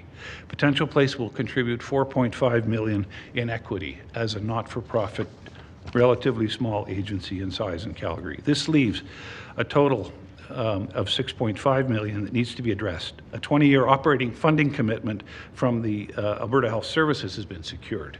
Thus, we're seeking from the city $68,500 per door for a 95-unit affordable housing project that will house Calgary's persistently mentally ill. I'm just about out of time. I would ask councillors present today, at least one councillor, to present a motion before Saturday to council to provide top-up capital funding for shovel-ready projects that are economically and expeditiously addressing the housing crisis experienced by our vulnerable population, and for projects that are already in the CMHC funding mix. Finally, the second letter that I've attached. Frank, apologies, your time is up, and I gave you a couple seconds grace there. Thank you. Thank you. Thank you.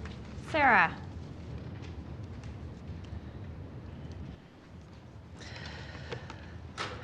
You all look really tired, and I'm really grateful that you're still here. Good evening, Mayor and members of Council. I mean that in the kindest way. You're beautiful, tired people. My name is Sara Hogendorp, and I work in the nonprofit sector housing people. However, everything I say today is my own views and words, and I do not come today as a professional, but as a Calgarian. I want to start by thanking you for recognizing the importance of this subject and for meeting to vote on this issue this weekend. I believe it is clear from the backlash that you heard from Calgarians back in June when Council voted against these recommendations that this topic is top of mind for most Calgarians. With 1 in 5 Calgarians struggling to afford their housing and 1 in 10 Calgarians being on the verge of houselessness, vulnerable Calgarians have never been in worse shape. I understand that blanket rezoning is a primary reason that these recommendations were voted against back in June. However, these recommendations will fall short of meeting the housing needs of Calgarians without it. NIMBYism and dog whistles about parking and traffic concerns have contributed heavily to the problems we are facing today. In January of 2007, Calgary began implementing a 10-year plan to end chronic homelessness.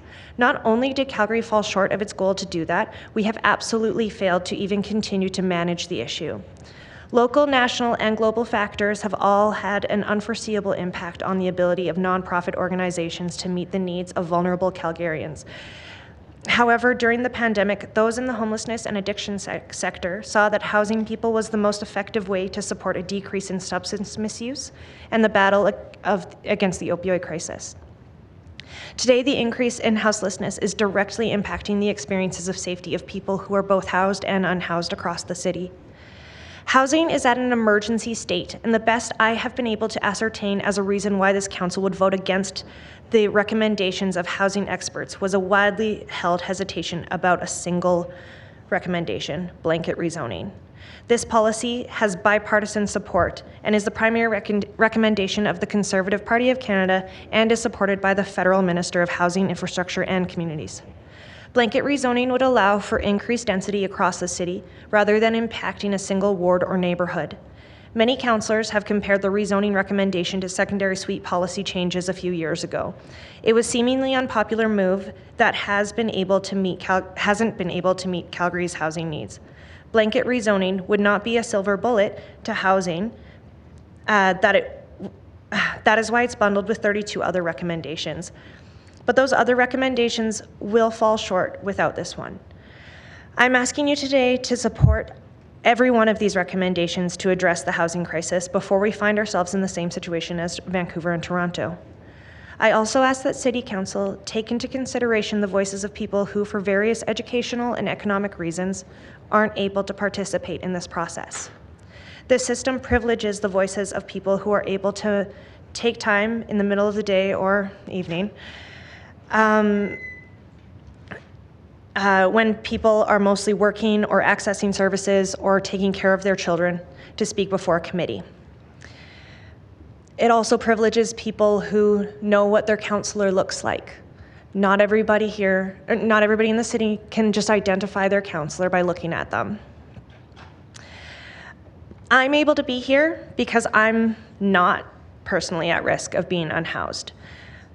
Being at risk of being unhoused is traumatizing. I got so excited I lost my spot. The recommendations of experts and the needs of a growing number of Calgarians should carry a substantial weight in comparison to the desires of a vocal and wealthy minority. NIMBYism is a contributing factor to this crisis nationwide, and bending to it will allow the problem to continue to grow and fester until there is no middle class left in this city.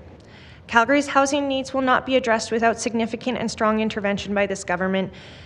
The suffering caused by this crisis is on the very steps of City Hall every day. You have before you a robust set of ambitious recommendations that are evidence-based and within the city's power to implement. Please act now, even if this feels like it might be an unpopular or difficult thing to do. Thank you. Thank you, Sarah. Alex.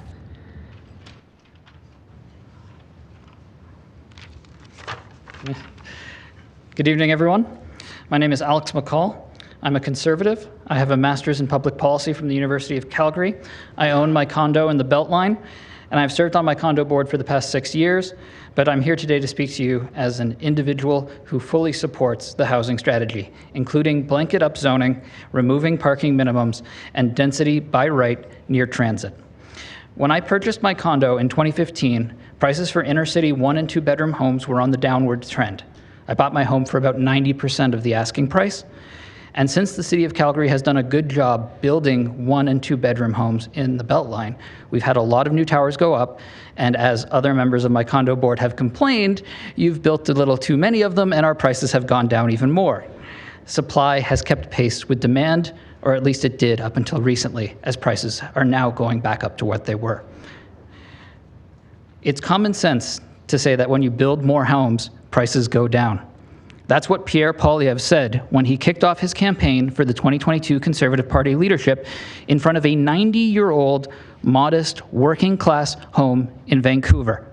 Records showed that it had sold for $266,000 many years ago. Fast forward, and that one affordable home had been reassessed at $2.5 million. It was being rented for $5,000 a month, and all the other homes in the neighborhood like it had been torn down and replaced by McMansions.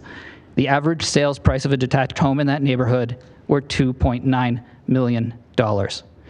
Next door, due to some recent upzoning, new homes in a sixplex were being sold for $1.2 million each.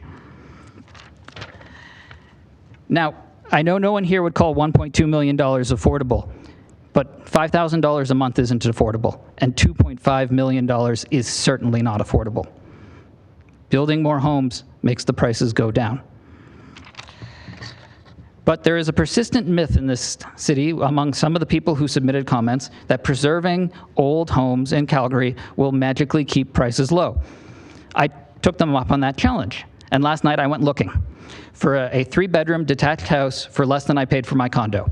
There are currently 3 for sale in the city of Calgary. One of them is listed as a fixer-upper and looks like it was used as a storage locker. The other one has, and in the listing, they admit it, an illegal, unpermitted basement suite that's being rented for $2,100 a month, but it's an investment opportunity. The last one is the only one that's an actual example of an affordable home. It has a tenant paying about $1,100 a month in rent that wants to stay, but the asking price is so high that anyone who buys it would have to double the rent just to pay the mortgage. We need more subsidized affordable housing. We absolutely do. But we also need more market-priced housing for the vast majority of Calgarians. And the only way we're going to get it is if we bring it home and upzone. We'll do that by listening to conservative housing critic Scott Atkinson and delivering the RCG zoning by right, and by bringing HGO to areas near transit. For goodness sake, Pierre Poilievre was in Calgary filming a video, standing next to an apartment he used to live in, saying make it easier to build these kinds of dense houses by transit. Let's bring it home. Let's get it done. Let's not be gatekeepers. Vote yes. Bring it home. Thank you. Thank you, Alex. Kristina.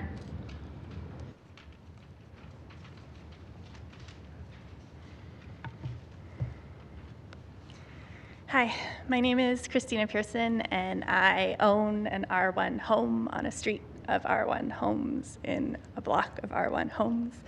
And I'm here to unequivocally express my support for these changes. Yes, please come build more housing choice on my road. I specifically want to urge council not to pursue a pilot of these zoning changes. First, there are other jurisdictions that have implemented them. I think we have a good idea of what they're going to do in the city. And second, Calgary's population is suffering. We need more housing. We need more rental and more rental stability for the people who rent. Second, when we pilot something, the changes are all concentrated in those neighborhoods, and the pace of change there is accelerated. This would be like if you wanted to pilot off-leash areas for the first time in the city, but you only opened that big one at Southland and Deerfoot, and everybody drove all over the city to use it. You'd have all the problem dogs in one area. You'd have all the problems with not picking up poop in one area. You'd have all the parking and traffic issues. If you were to spread them out throughout the city, you would see a lot fewer negative externalities. And it would be the same here. If we blanket these zonings across the city, then neighborhoods will have a chance to develop more slowly. But of course, there will be some neighborhoods. Mine is likely one of them, because we've already seen an influx of development proposals to put in duplexes in our neighborhood for the first time. You would have more support.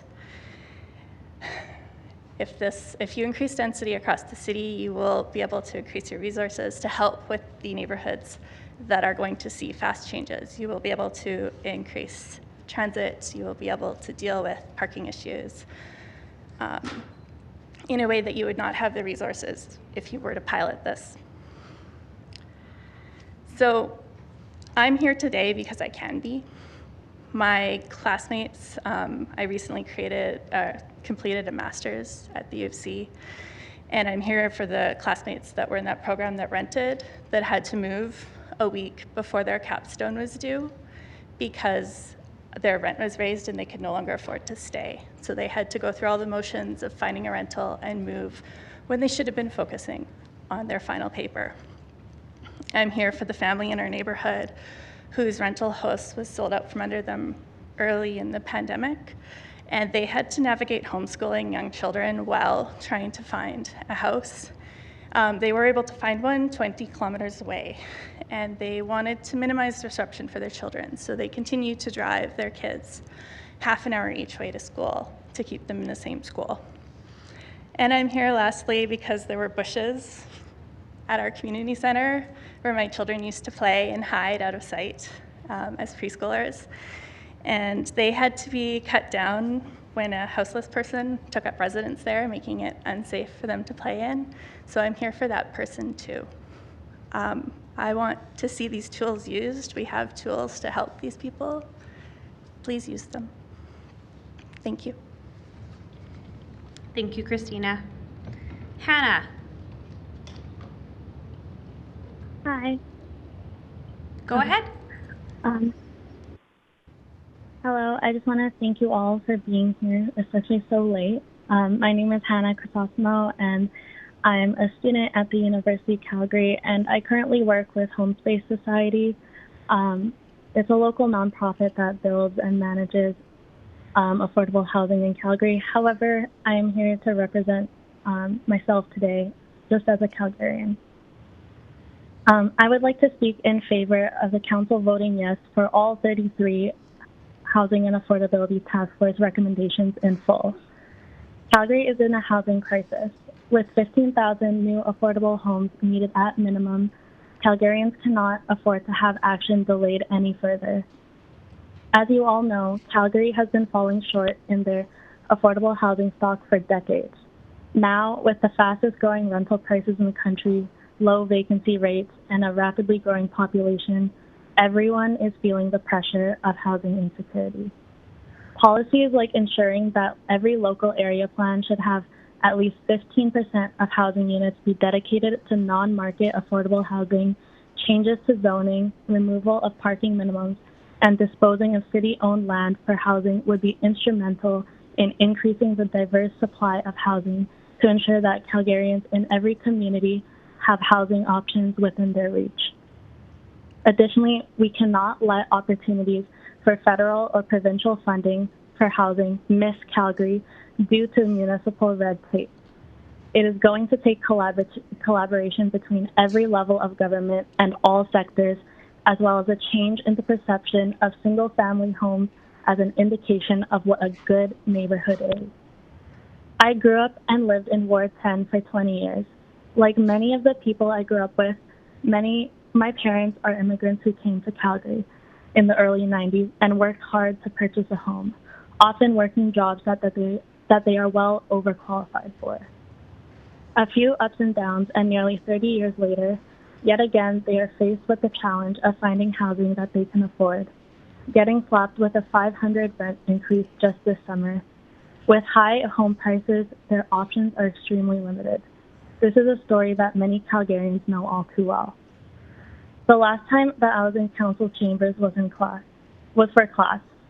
Thank you for inspiring the future generation of hopeful city builders to do what is right and what is needed of Calgarians as we move along in our careers.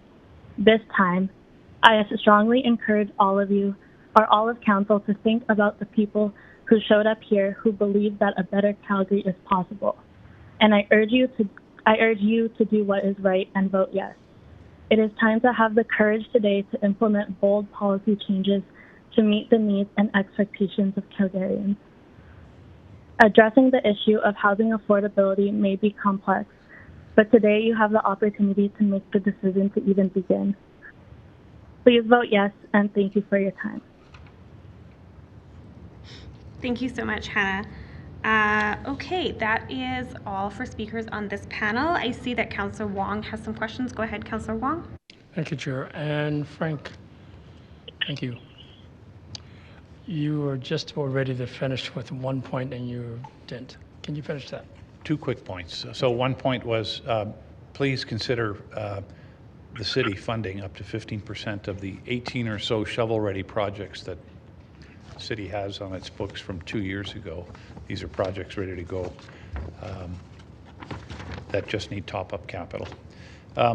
I did want to just quickly mention the second document that I provided that I did not speak to is one of our members' mental health hero story. It's raw, it's unedited, but nevertheless a poignant story of how safe, affordable housing is the building block for changing mental illness to mental wellness. So I encourage you to read that. It's a good bedtime reading. Thank you. Thank you. That's it. Thank you so much. Okay, we are at 8:25. It's about an hour left in our evening. So I'm going to read out a bunch of names from panels 16, 17, 18, 19, and 20. And just to see who is here with us today. And we had sort of forecast that we would end at about 20 tonight, so I just trying to do that. So Cameron Rayner, Adam Zinatelli, Gerald Wheatley, Nigel Koppert. Present. Okay, Nigel, you're number 1. So just hang out. Thank you. Just hang out for a second. Danielle English. Okay, Nathan Green. I'm here. You are here. Okay, Nathan, you are going to be number 2. Steve Bentley, number 3. Ryan Hall. Yeah, I'm here on the phone. Great, number 4. Gordon Verroque. Not here yet. Claire Heidenrich. Okay, Diana Bliss. Diana, you're gonna be number 5.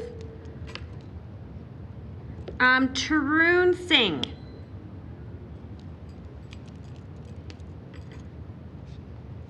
Shamir Gaidhar. You're there, number 6. So we're gonna do numbers 1 through 5 in a panel, and then we'll go to number 6. Matthew Kitts.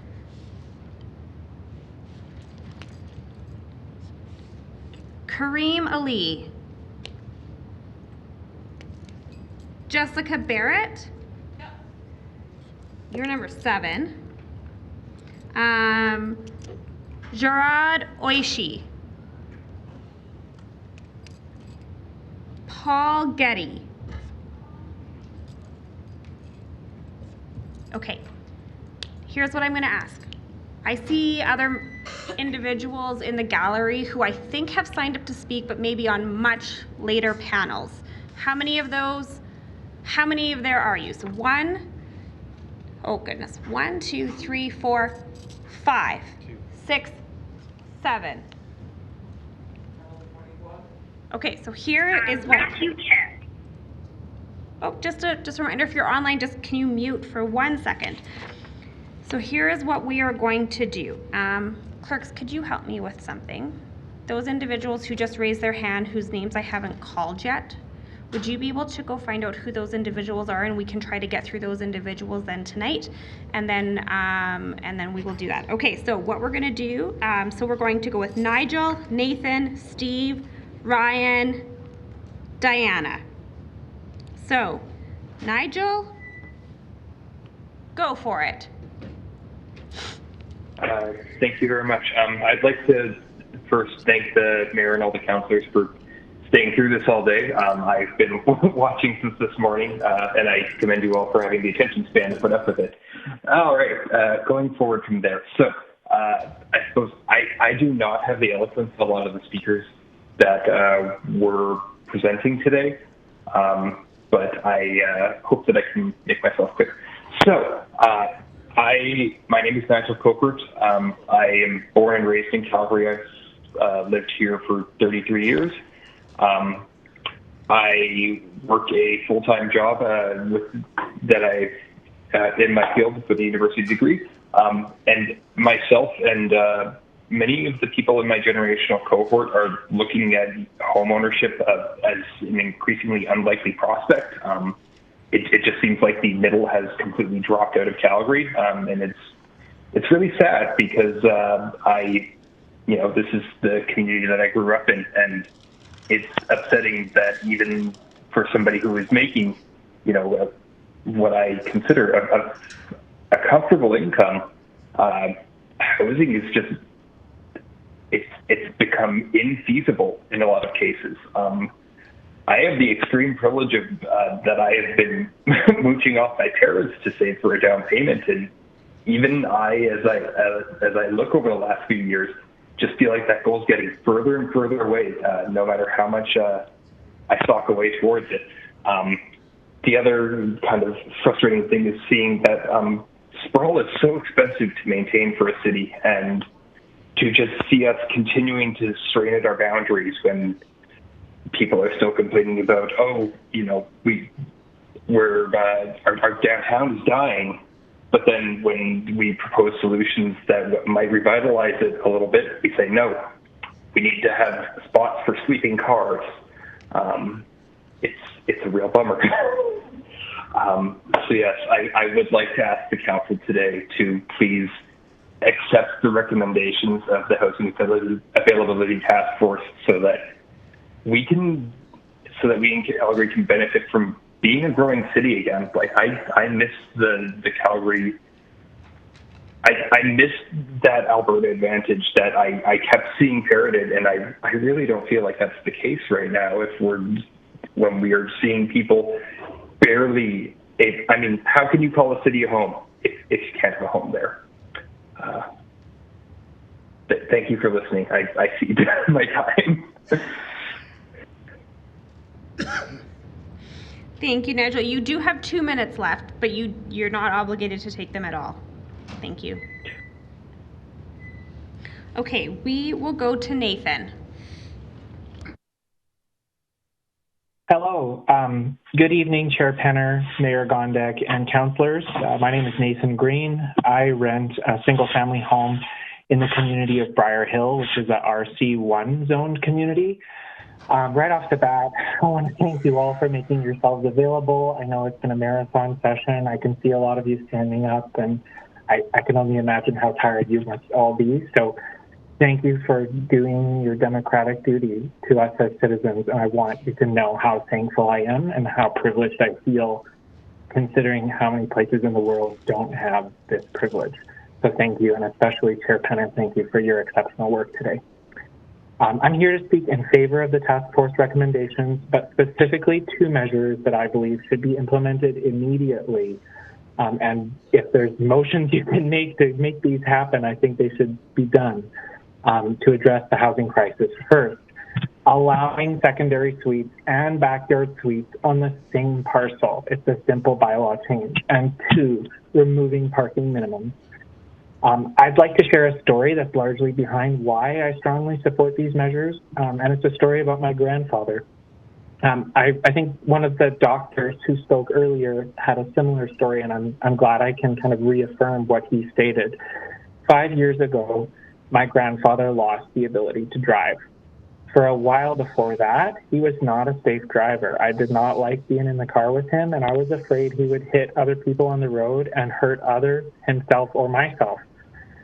I took him to his road test, and on the way there, he was pretty overconfident about his ability, and I would even say willfully blind. And in hindsight, I now realize that he was actually masking fear and anxiety about losing the ability to drive. He hoped he would pass, but he didn't. In July of 2018, my grandfather lost his driver's license. On the way home, my grandpa was shell-shocked. I don't think I ever remember seeing my grandpa that anxious and overwhelmed before. And afterwards, he descended into a depression.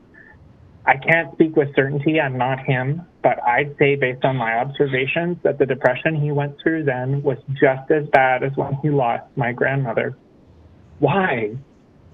Because he's become exclusively dependent on the car for his transportation, and with the snap of a finger, he lost all of his independence and freedom, and many of his relationships suffered. The way our city is built, especially parking minimum requirements, contributed to this. And so why am I sharing you with us today? 3 main reasons. First, there is a high emotional and relational cost associated with building our city to accommodate cars ahead of people and to mandate development patterns that, whether intentionally or not, discourage people from walking. Second, I would like to be able to continue living in a walkable neighborhood and gently add density in a way that can avoid some of those costs for my parents and myself in the future. For me, that looks like adding a ground level backyard suite on a lot with an existing home and a secondary suite, something I cannot do today because of zoning laws. That would enable much greater flexibility and much lower building costs.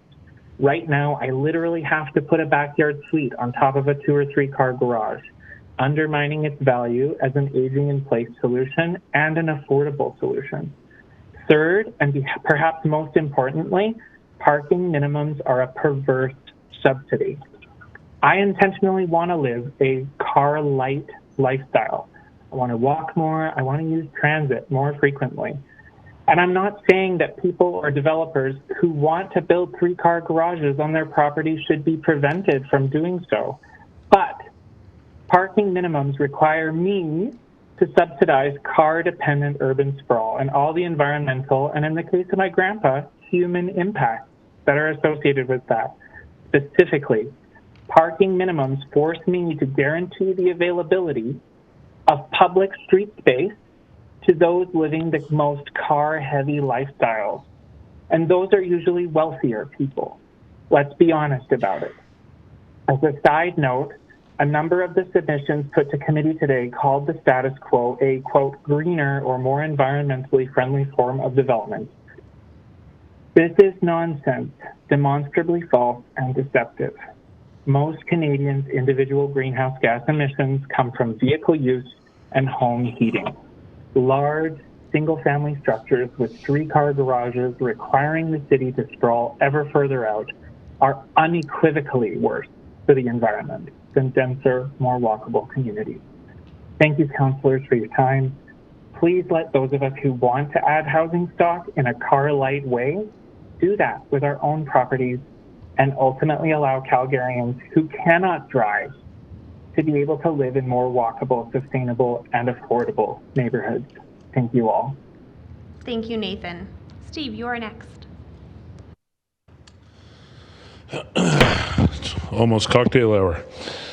Thanks for everybody for doing this. Mayor Gondek, Chair Penner, members of council, my name's Steve Bentley.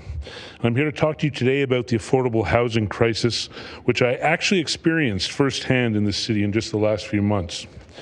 I had just gotten rid of some long-term debt payments and was starting to contemplate some of this sweet disposable income I'd always heard about when I had the literal rug yanked out from beneath me. My lease came up. I was not given the option to renew. They renovated up and are now charging more money to whoever's in there next. A quick scan of the renters market revealed my previous rent was now a dream. My next place would be around $500 more for a substantially smaller dwelling. Now I stand before you a person of immense privilege. I'm a white male in Canada. Make me a little more handsome, lose me 50 pounds, and put a few $1 million in my pocket, and I'm as privileged a human as anybody on this planet.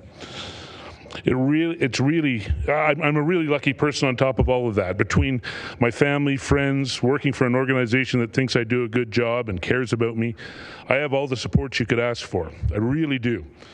As such, I was able to shuffle a few things around to ensure my head was safely above water, but bye-bye disposable income.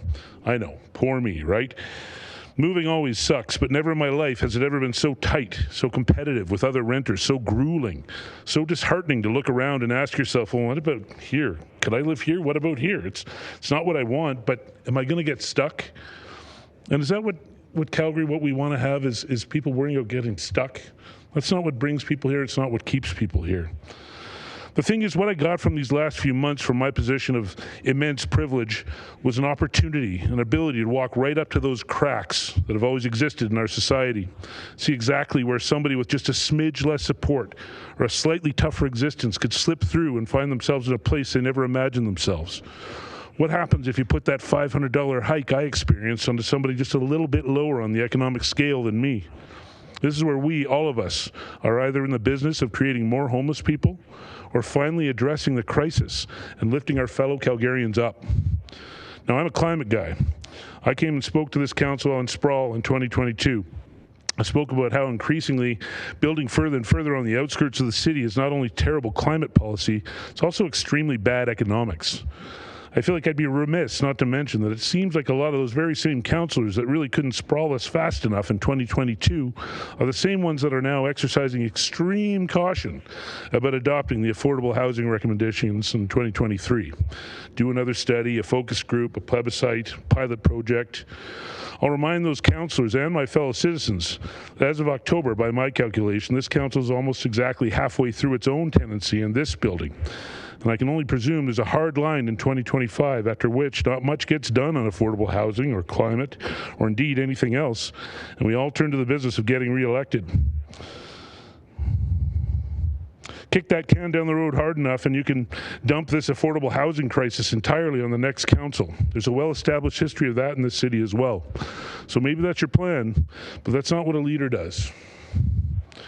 Councillors, your city's telling you, make a change.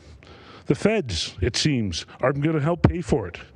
Politicians from across the political spectrum are starting to call some of you gatekeepers for the sort of behavior that's gone on so far. You have a chance to do something here that, I kid you not, you can be proud of for the rest of your days. This is how important it is. Rather than kicking down that can down the road and making this crisis everybody else's steadily worsening problem, you can take the bull by the horns. Do something historic and important to make Calgary a better place for everybody. That's a legacy. Take action. Pass these recommendations. Lead. This has been a long day, so I'm not going to take any more of your time. Thank you all for doing this, and this is a great thing that you've done for your citizens today. Thank you, Steve. Ryan. Hi there. Thanks for the opportunity to speak tonight. Ryan Hall. My Blackfoot name is Okoiska. I'm a TP owner. I'm not a nation member, but I work for Siksika Nation as their housing manager. Former city planner with the city of Calgary for about 16 years.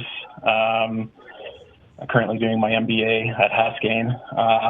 So I'm going to talk a little bit about my personal experiences with housing, and as well as some of the observations I have in my current role with the nation, and some ideas I'm coming with. So my personal experience comes from a couple of years ago when my family's housing issues started. It started with my mother's diagnosis with dementia, and it was a very sudden onset, and immediately, as one of the previous speakers said, immediately the first change was losing her driver's license, and then this was at the start of COVID, and so as a caregiver for the family, it's just me and my mom and my brother now. Come from a family of 5, but we're down to 3, and I, trying to figure out what to do next, navigating the healthcare system to get into long-term care is quite challenging. The predictions and the projections for the future is that this issue with mental decline in our population is going to increase significantly, and especially with the aging population that we have. So those challenges this is a complicated issue.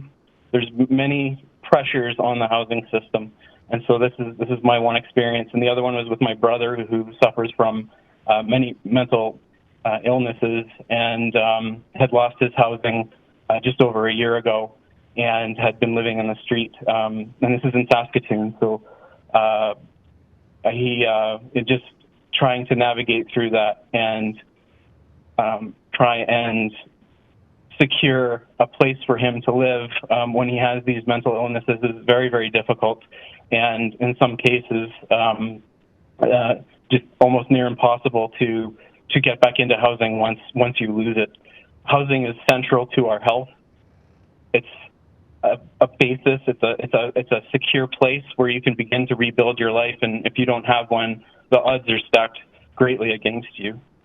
In my capacity as I should mention my brother's now living in the Salvation Army and is hopefully going to be getting back on his feet soon. But speaking as from a viewpoint as my role with as housing manager with Siksika Nation, I've been in this role for just over a year, and last year was challenging. It's always a housing crisis. I look after on-reserve housing, and the current situation is much, much worse. Just in the last week alone, I've had 3 phone calls of people in Calgary living in their cars, nation members living in their cars, or living in tents. And we look after nation members regardless of where they are. We have a large population of nation members living in Calgary, and so I hear about all these issues, and so we try and find them housing on reserve, but we have severe challenges as well. The last point I want to make is that I think that one of the solutions, which was a bit touched on earlier today, is on the technology side. We're experimenting with 3D concrete printed housing. We'll be making an announcement soon about that.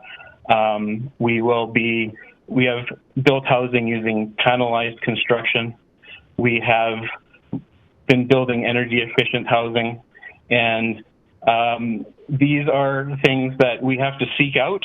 Sometimes we have people come to us, sometimes we have to seek it out, but it's very difficult when there's not a climate of collaboration between housing technology and building industry and nonprofits. And this is where I think that there's a real opportunity to create something of a affordable housing incubator where we can look at new technologies that are becoming available, and looking at building costs and having a conversation about how can we deliver new housing using new technologies that's energy efficient, quicker to build, and can be done rapidly across any place in the city. So that's what I wanted to say today.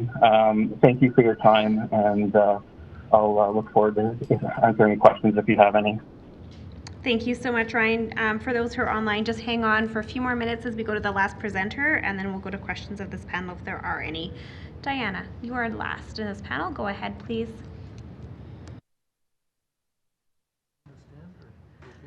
I'm going to stand. I'd like to begin by apologizing for my coughing all day.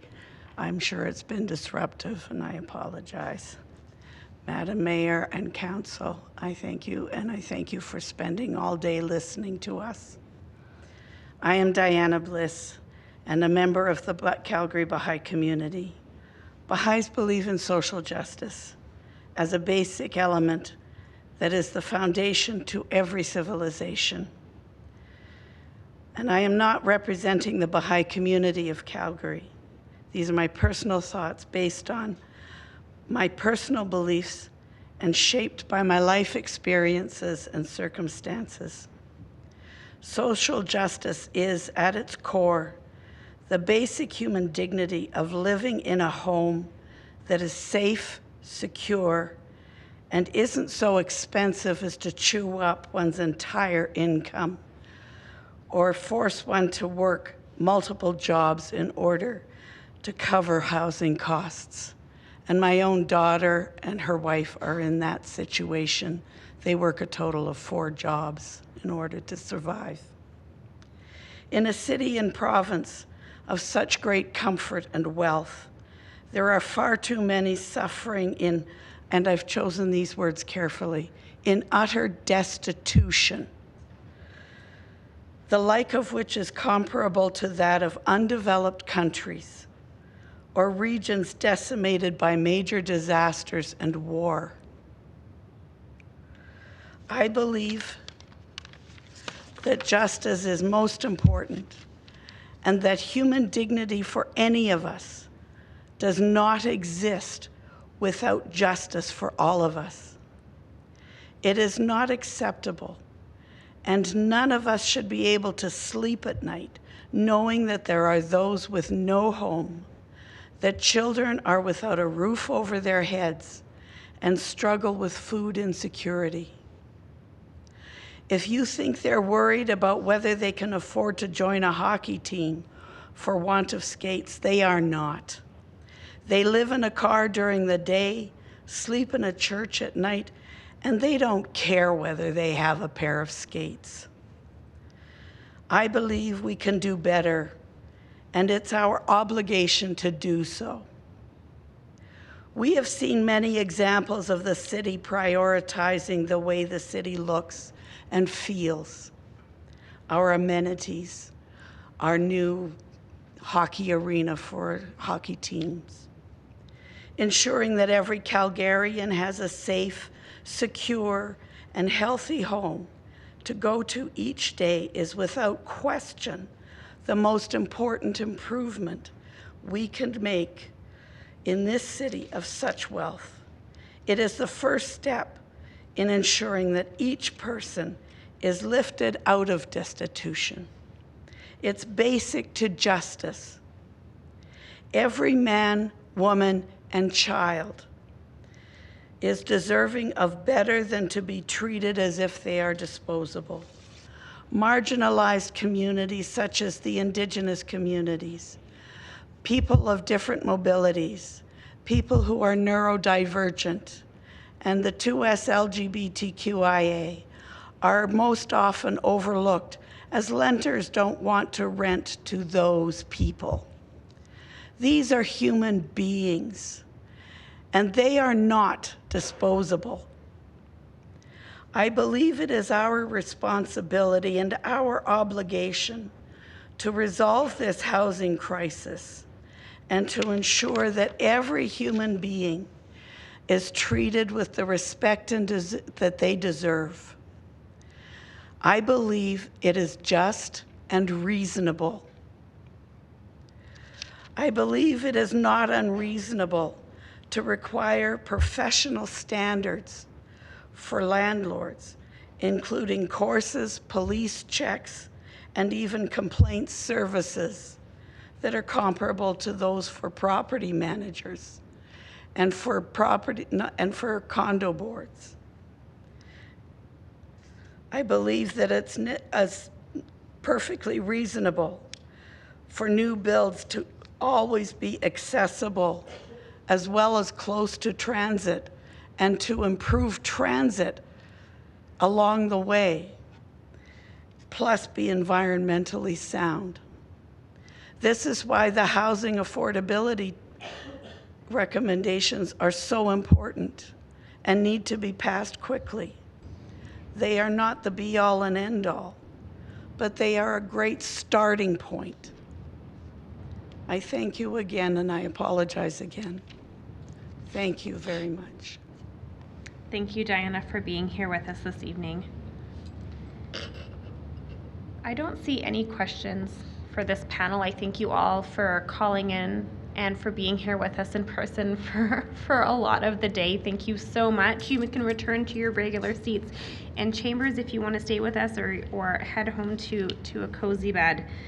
Okay, so we have a few, I have 12, I have 13 for sure people who we're gonna get through tonight, committee.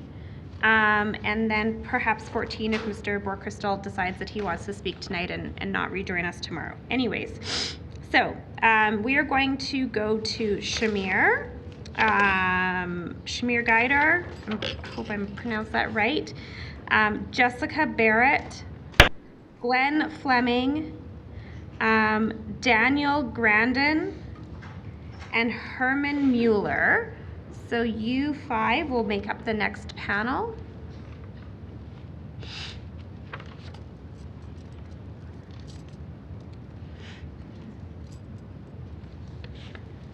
And then the following panel, just so you know, will be Marianne Schleinich, Joanne Abbott, Aidan Sampson, and if you would like, Myke Borkristal. So, okay, so we will go, Shamir, when you are ready, go ahead. My name is Shamir Gaidhar. I'm the owner of Millennium Plus Homes. Been doing this for 25 years, but today I'm not here as the owner of Millennium Plus Homes, but more importantly, I am here as the chair for the Calgary Inner City Builders Association. We represent over 200 members, companies in the established areas. First, I want to start off saying we fully support the actions that you've put forth here.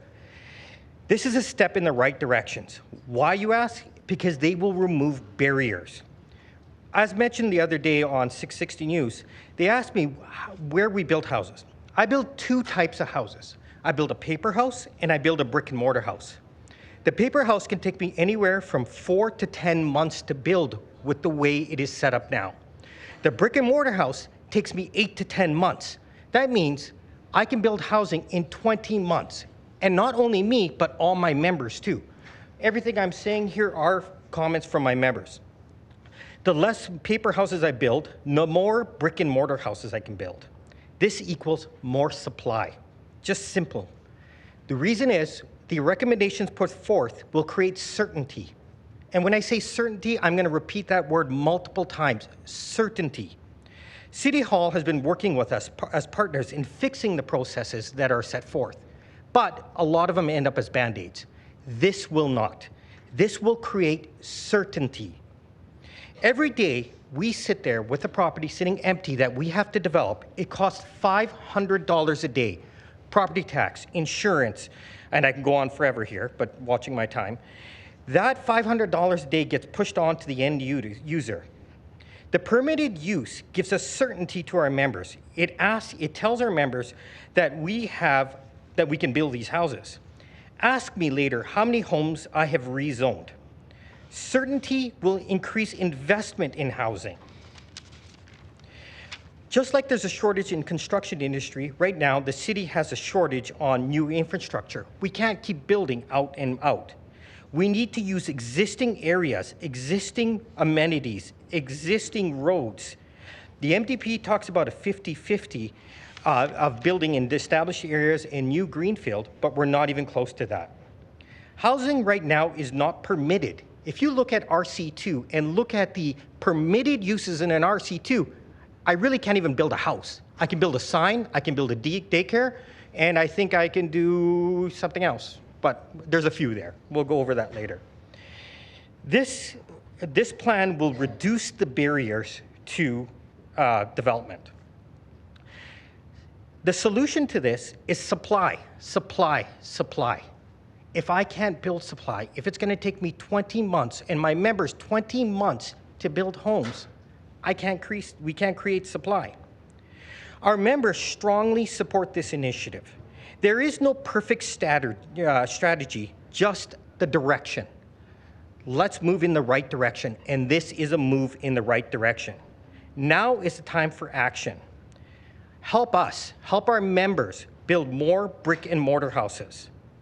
Let's build more of those rather than the paper ones. All levels of government need to solve this problem. The key to reducing these problems is reducing the barriers. Supply is the key to the solution. Thank you for your time. I was a little quicker, but I wanted to make sure I got all my points across. You got all your points. Thank you, Shamir, for being with us here. Jessica Barrett. Hello, Mayor and Council. I've been following this all day and I'm exhausted. I can only imagine how exhausted you all are, so thank you for being here. I'm a journalist, and for the last 15 years, I've focused on covering urban issues, including housing policy and real estate. Locally, I have written for the Calgary Herald, the CBC, and Avenue Magazine. And I am currently writing a book about how our profit-driven housing market is shaping our relationship to home. This past spring, I traveled to London, England, Vienna, Austria, and Berlin, Germany, to research how housing systems in those places affect a broader culture around home, belonging, and community. But my interest in this topic is more than professional. 6 years ago, I moved from Vancouver to Calgary in search of affordable rental housing. I found it, only to be demo-evicted a year and a half later when my home was sold to a developer and demolished to make way for 21 luxury townhomes. What happened to me after coming to Calgary was like deja vu of Vancouver and a red flag for where we find ourselves today. The narrative that Calgary has had for a long time, that it is immune to the forces that have made Vancouver and Toronto, is sadly naive. This is not, as many have said, a simple issue of supply and demand. It is a complex issue of supply and demand.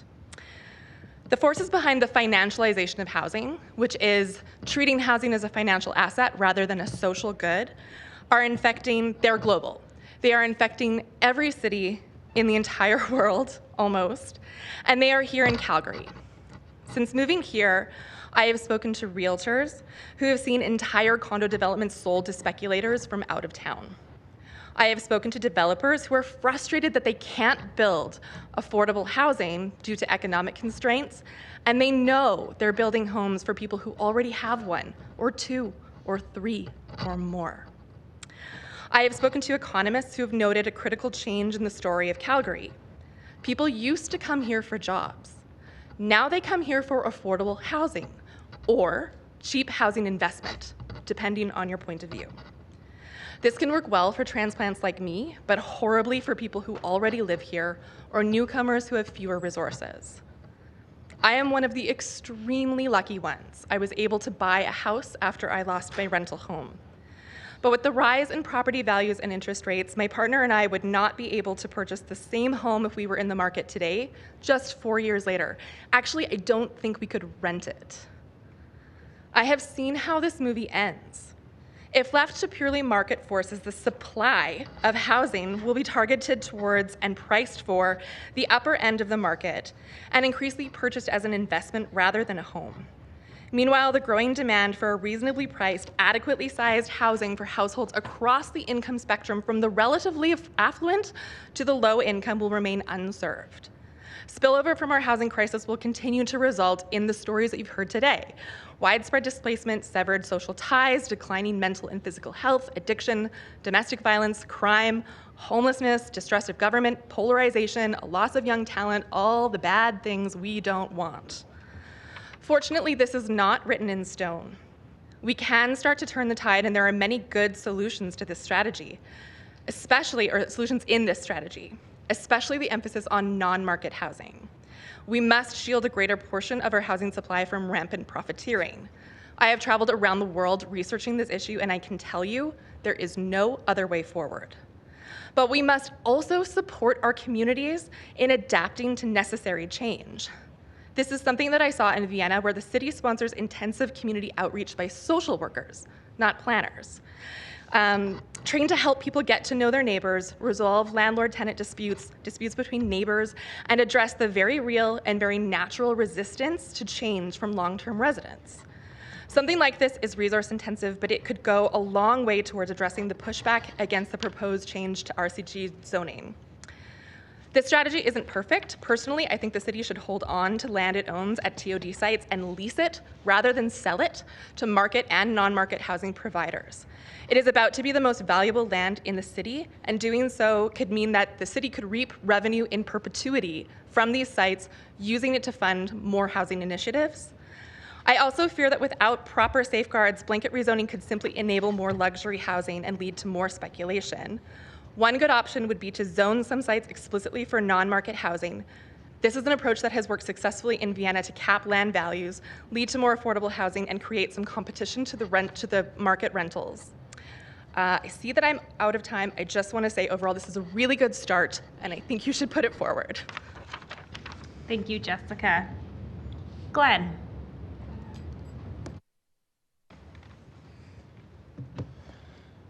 So I finally get up here. Thank you very much, and good evening, Madam Mayor, Councillor, and for Ward 1, which was where I'm from. Okay, I'm living in Calgary housing currently. Now, the one thing I've been hearing a lot is affordable housing. What does that mean? I live on Aish. I make $1,700 a month, and that's it. And if you break that down, I make $11 an hour. Compares to the minimum wage of $15, can't do it. But I live in subsidized housing with Calgary Housing. With that, I pay $331 a month rent. That went up just recently when we got the extra $100 from the provincial government. And that was all we got. So out of that $102 that we got, I get to keep $71. Wow, that's going to help me buy a lot, especially with electricity prices. The last 2 months, we're up to $250. Now, as council here, I'm going to ask one thing, and I know that nobody else has reformed this one. Are we going to build more Calgary housing projects? We have currently right now one building just down the road here that has been closed down by the City Hall to take and rebuild it and repair it and get it up to code, the Bridgeland building. 170 units that are basically unusable until 2026 when it's supposed to be done. Now, I have a lot of people that are on Aish that I know, family, friends, family members, that are currently unable to get into Calgary housing because of this. There's not enough room. We need to build at least another 1,000 or more units for Calgary housing to be able to be used properly for people with assured income, for severely handicapped. Those people that are trying to take and do with what they can and are able to find a proper living to live in, or like a house. I mean, I live in a condo. I live just off of Bowness Road. And, well, let's put it this way. The place that I live in, one of the bathrooms in one of the tenants' apartments has been falling apart for years. Property manager has come in, we should take and get that fixed. Takes pictures with his cell phone, never does anything about it. Another person comes in, that looks really bad. We need to fix that. They're not fixing it. We call in for electrical problems. I've even pointed out in the hallway in our main common area where there is an electrical plug-in that doesn't even have a plug cover over it. A child lives just across the hall from that. They stick a finger in that exposed plug-in. They're done. Calgary Housing gets sued. Another lady that I know in the building, she takes and goes into her front room. She tries to plug in her plug-in. And that's not able to be worked because, well, it sparks every time she pushes the plug in. She's reported to Calgary Housing. They haven't done anything. We have to work right from the beginning, take care of the property managers and that, teach them what to do properly. Then also to take and find housing that will actually be beneficial for people with disabilities, old age, and also people that are trying to take and make a go of it. Another situation was this winter. I sustained an injury where I fractured my Achilles tendon. I contacted my city alderman or councillor to take and talk to Calgary Housing about this. She did. And she talked to the property manager and the property manager's supervisor. And all I got told was, we're going to take care of it. Next thing I heard from my neighbor, they're down there, they're cleaning up the sidewalks where they needed to be done. And I was glad that they was able to help. But there's other things that aren't being done in that building still, and other places that need help. Calgary City Council members, I ask you to also help think about subsidized housing for those that are on disability, those who are age 65 plus that are being discriminated against and told, you don't like it, move out to a senior citizens home. But they can't. So think about it and help us get a proper hold on everything we need for our city. Thank you. Thank you, Glenn. Daniel. Good evening, Madam Mayor, council members. My name is Daniel Grandan. I'm a native Calgarian. Also used to be a project manager. I knew the city was a client at one point. I wanted to take this time to address the affordable housing issue. What really motivated me was the polarization of the votes prior to this meeting and the emergency meeting on Saturday. As a native Calgarian, I've seen the need for affordable housing firsthand.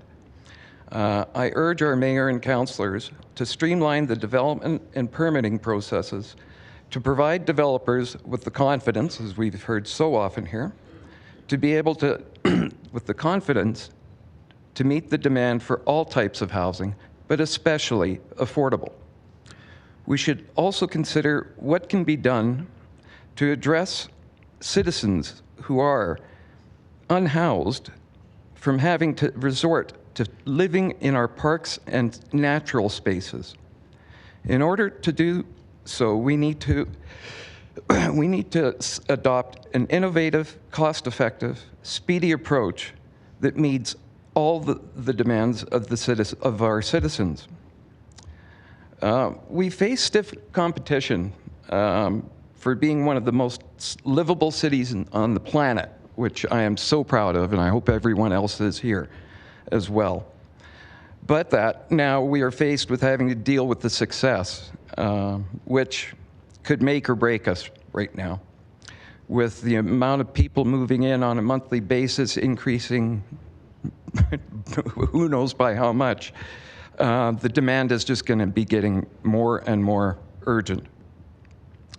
In order to deal with this, possible solutions to consider adopt recommendations from the report that fit with our vision and what you've heard here through today in arriving at solutions. To consider adopting those recommendations from the report, but also possibly using different methods of housing, using modular housing, small homes, for example, or underutilized property in our portfolios.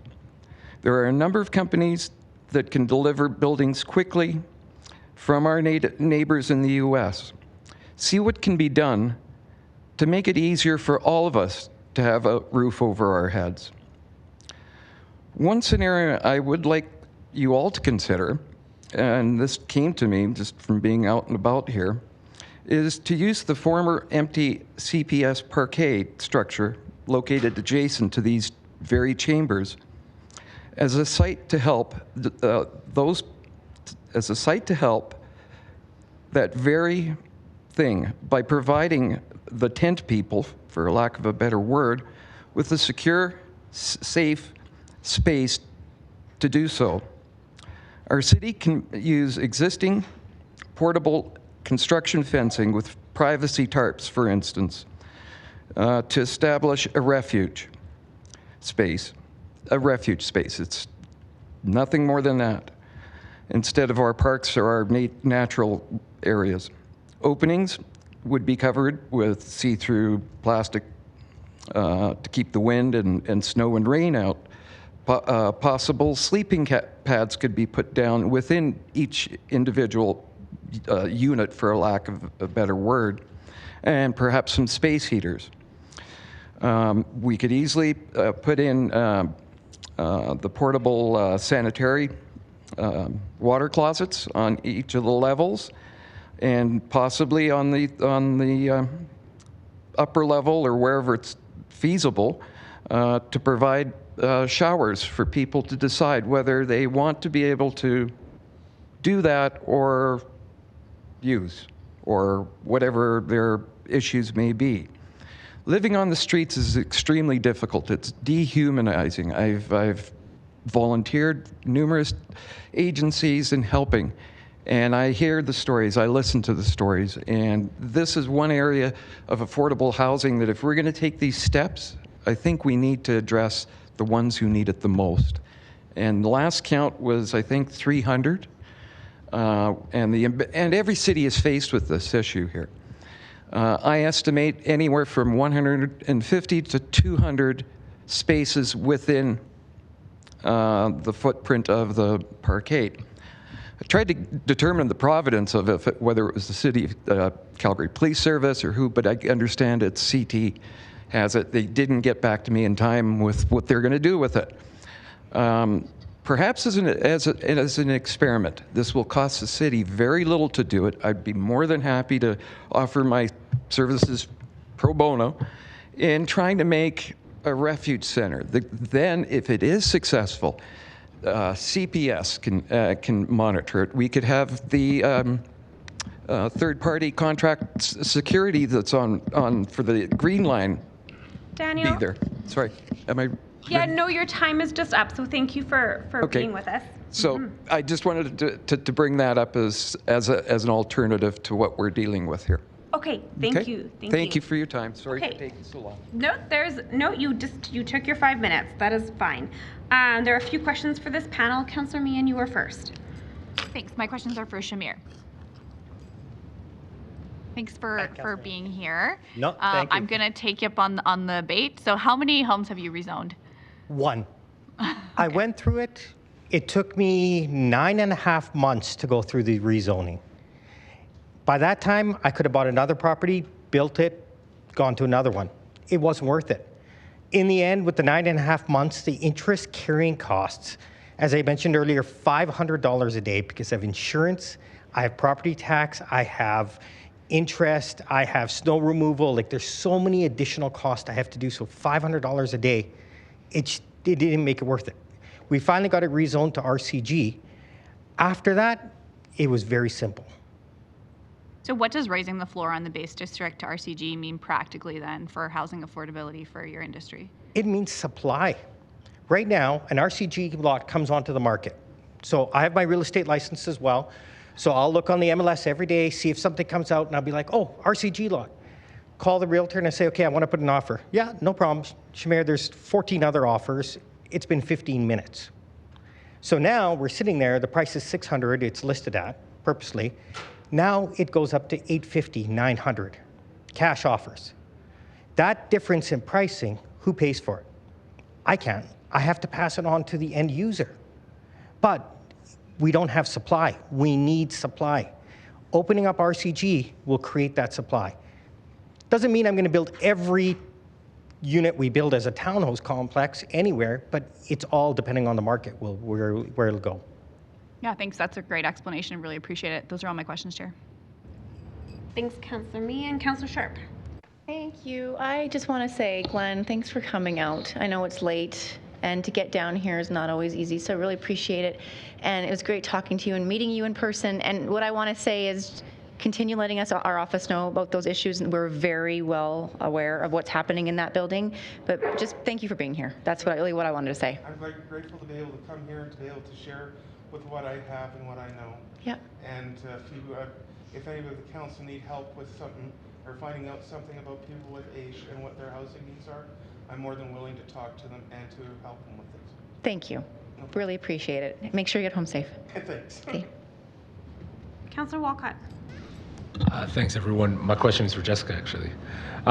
You were speaking my language about, the oversimplification of supply, right? Especially with regard to the fact that the core problem of the nationwide housing crisis, the international housing crisis, is financialization of housing. So forgive me if I'm getting too into the details with you, but you spoke so well, so I assume we might be able to have some of this conversation here to help other councillors understand some of the details.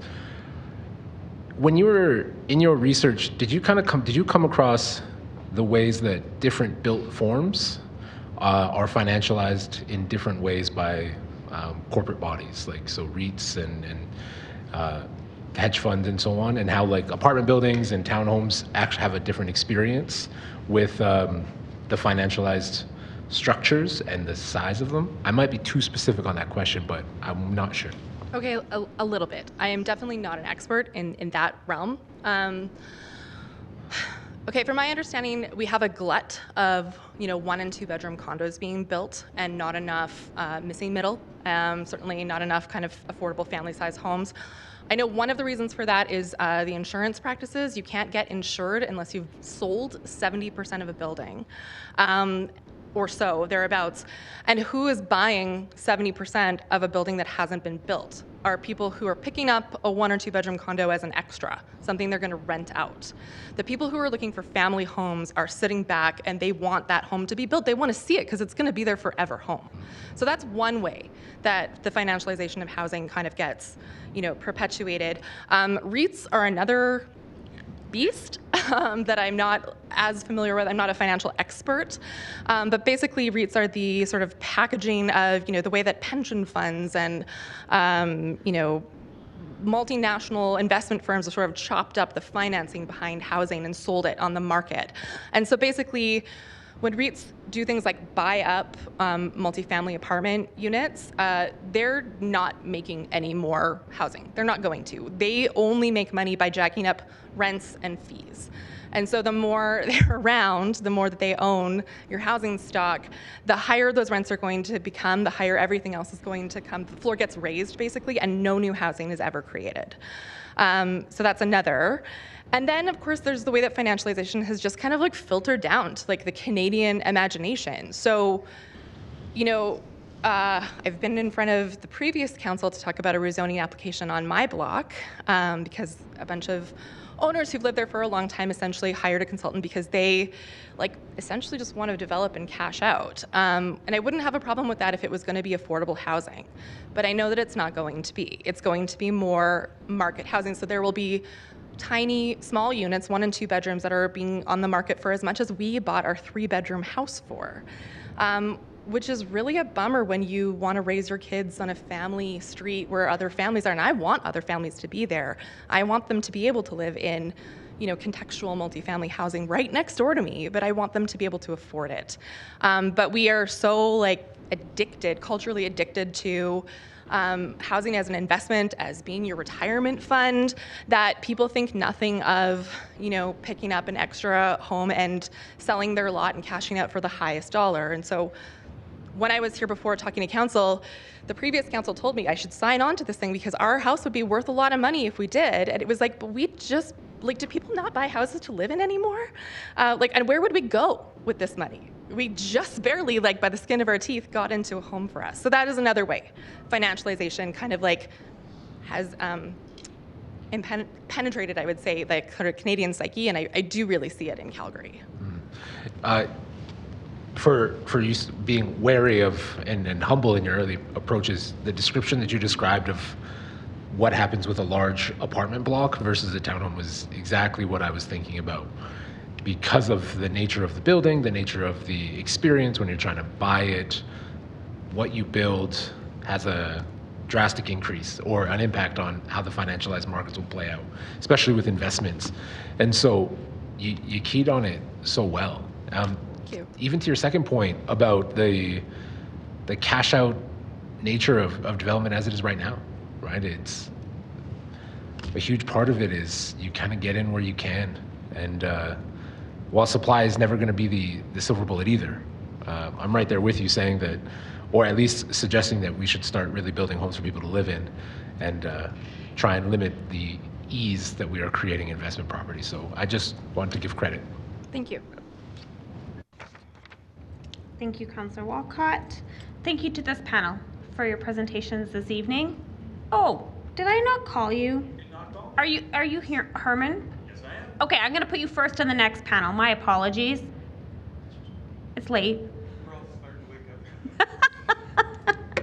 Okay, Herman, my apologies. I will put you very next in the panel. The rest of you may go just sit back in the gallery. Okay, so Hermann Muller, you are first. Marianne Schleinich, you can come up to the panel area. Joanne Abbott.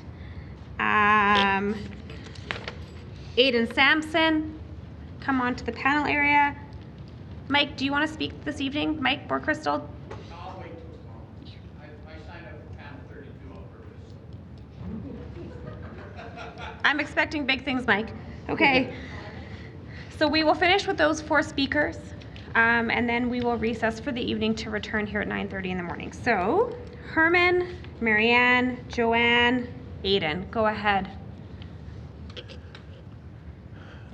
Good evening, Madam Mayor, councillors. Thanks for hanging around all day long to listen to people unload on you.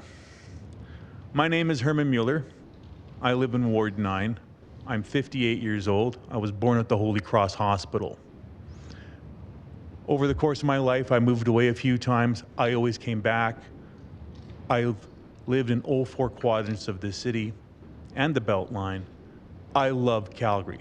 I don't think it's the greatest city on the planet. I don't think it's a great city, but it is a good city, and I love this place. First, I want to encourage that this council pass all 33 recommendations in the report that was submitted to council. I fully expect that there's going to be tweaking and adjustments that are going to happen. It's life. It's the way it goes. Secondly, and more significantly, I want to talk to you today about why non-market housing is the most profitable long-term investment to the city of Calgary.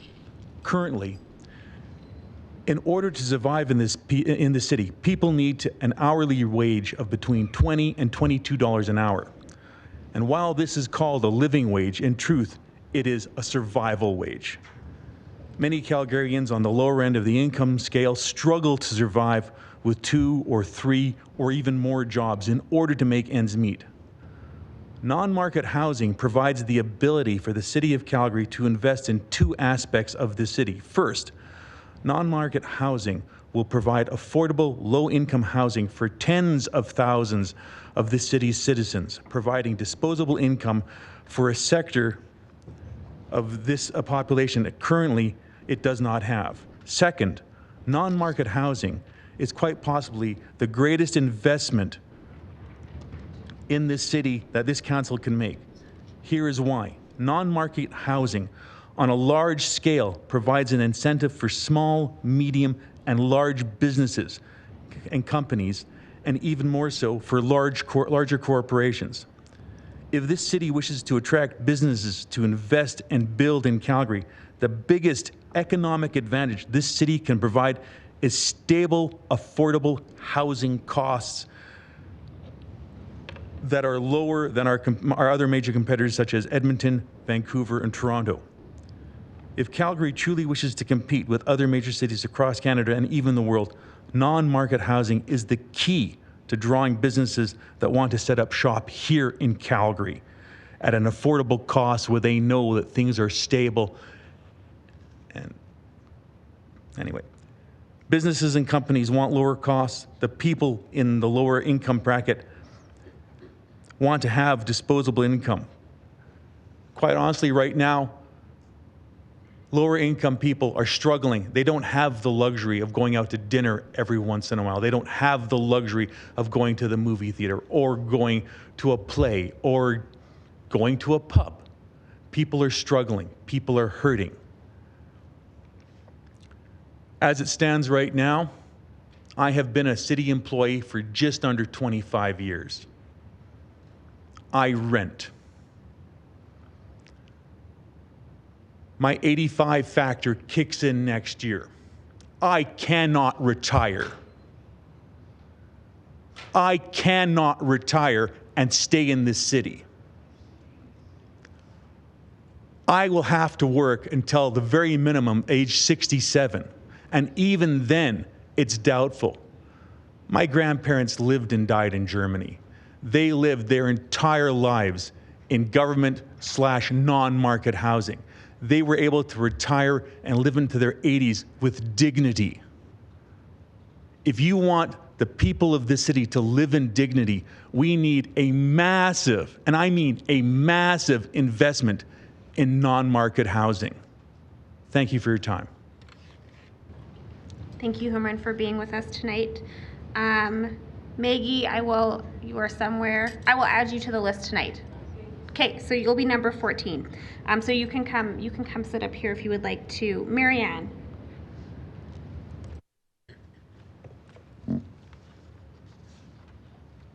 Marianne, before you start, can you just give us a second? I thought yeah, those are the lunch recesses. The other ones are a suspension procedure. Okay. We have a motion ready. Okay. We just need to do some technical procedural things so that we can hear from the rest of you this evening. So in order to hear from the last set of speakers, we will need to make a motion just to suspend procedure by law. Our Mayor Gondek is willing to move that. So just with a voice vote, any opposed? Hearing and seeing none, that is carried. So we will finish with these speakers and then we will recess for the evening. Thank you, clerks, for bringing that to our attention. Okay, with that, Marianne, go ahead. Thank you so much. You don't even seem to need the chocolate that's in my bag. Really appreciate you being here. Sorry, did you say chocolate? Okay. I've learned a lot here all day. I hope you can learn something from me too. I hope I offer something. Representing myself, my name is Marianne Schleinich. And I'm going to share a little bit about my experience, introduce myself, and then I want to give 3 ideas of projects that have been proven elsewhere in Canada that I think could be adapted here. And they're not in any way meant to contradict anything of the task force's recommendations, but I think they could be adapted. My father was a well-respected geophysicist who worked his entire career with Mobil Oil. He emphasized and lived sustainability, and in the late 70s said that I may live to see climate change. At 16, I gave him the big eye roll, but inside, I really admired his intelligence, his integrity, and his values, especially his love for the natural world and people, and I know these are Calgary values. The home I own is partly inherited, along with its major repair needs. I could see that the usual approach was basically offering me an expensive jacket with a broken front zipper. So I kept looking and learning from videos by Peter Amarongen of Edmonton, and I got started when I found Peter Darlington of Calgary. Not losing the dream of a net zero home and not sinking any money off of that target, I followed the needs of the house repair, and 4 years later, and 4 weeks ago, I got the net zero energy audit on my 1969 home. And I have a direct comparison with the very same house 3 doors down. That neighbor, without a doubt, I've decreased my energy needs by more than half. And that neighbor spent $100 on his reno for my $20 to $25. His reno has no attic insulation. So not only did I spend much less than my neighbor, but I also eliminated exposure to those utility costs, which is a significant component of affordability on the Enough for All report. Peter Amarongan says that the most sustainable house is one that's already built. And I want to tell you that the most affordable house is a retrofit. Two of my ideas involve retrofits, and one is a new build. They're also ideal collaborations for students, nonprofits, local trades, and cross disciplines. And this is the kind of working together with diversity that, achieving high standards, doing really good work that excites us in Calgary. I want to say some of the best pioneering work in Canada in retrofitting is right here in Alberta. So my first idea comes from the Smart, Sustainable, Resilient Infrastructure Association website. It's a 16-unit, multi-use residential build, think mixed income, inclusionary, which is really important for keeping the neighborhood vitality. It's got wheelchair units sitting on 2 lots of formerly 1950s homes. This is the thing I would love to see public housing invest in my neighborhood, the kind of thing that would protect the rentals with public ownership. So this project, how about $80,000 per unit? With extremely low maintenance and more than 25 years of utility protection. That's a faster than 10-year payback with everybody on subsidized renting. And who doesn't want to live in super comfy passive house? That's the other thing. This was built to passive house standards. What an improvement over what we've heard. Okay, idea number 2. Is based on the concierge idea funded by FMC, with a twist to add renting. And here's why. My mother lives, in long-term care, and essential to her basic needs are 2 companions. They live in a neighborhood filled with students and older persons living in single older persons in homes. Everyone is helping each other in this neighborhood.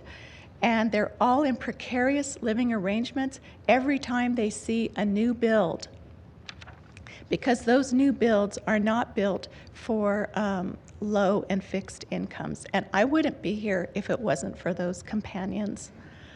So I'm highlighting the need for real help when navigating how to stay in your home and make it affordable. And I can tell you my retrofit took a lot of brain energy and time, and that's where the retrofit concierge, as done in Ontario, really comes in.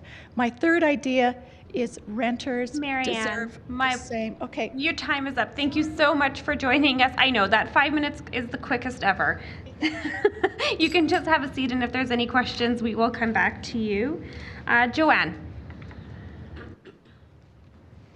Madam Mayor, council members, thank you for this opportunity. My name is Joanne Abbott, and I am here on my own behalf. I was asked to share my story, and so I will do a little bit of that. I am a senior. I deal with cancer and post-traumatic stress every day. I was homeless 2 years ago. Because of the help of many others, I found a place, but it was not what they had thought it would be. I'm bullied, I'm threatened, and so are the other people there. It's been years since I've been able to put food on my own table. I believe that we have options that could help and possibly eliminate all of this in our city. I've seen homeless seniors, homeless moms with small children, and everything in between.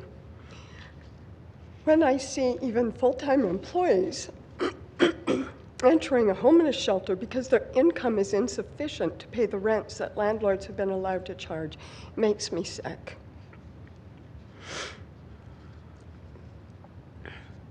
There must be rules to govern what the landlords can charge and how much they can increase the rent at any given time and how often in a year they can increase the rent.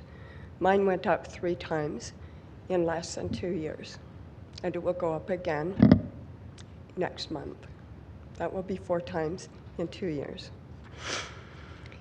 There needs to be something in place to keep landlords or their assigned building managers from bullying the tenants and making it a frightening place to live. If they are not in fear of being able to pay their rent or that the rent could go up again next month, they are afraid that if the manager is in a bad mood, they could be bullied or given the eviction notice. I live with both of these every day. And when I ask reasonable questions about this, I'm threatened and I'm harassed. I want to weep when I watch my senior citizen neighbors, some of them in their 80s, living in fear of what they will be forced to do if they don't comply with unreasonable demands.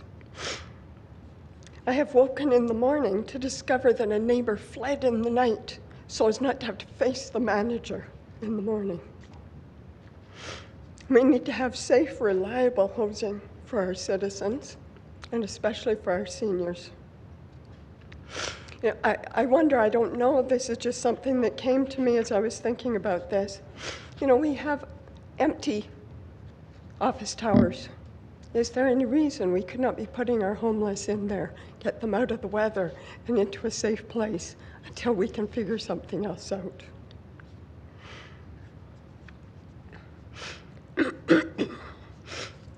We need to not only house our immigrants, but we need to house our citizens.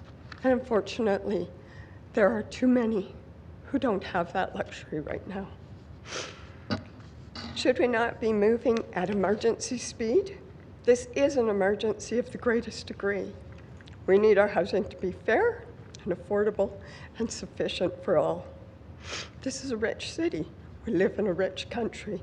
But even those who used to be rich are now turning to the streets in desperation. Let's get our empty high-rise buildings being useful and housing those who have nowhere to call home.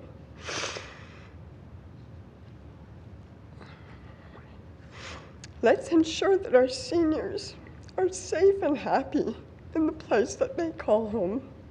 They built our beautiful city. They built our marvelous country. Let's not turn our backs on them now.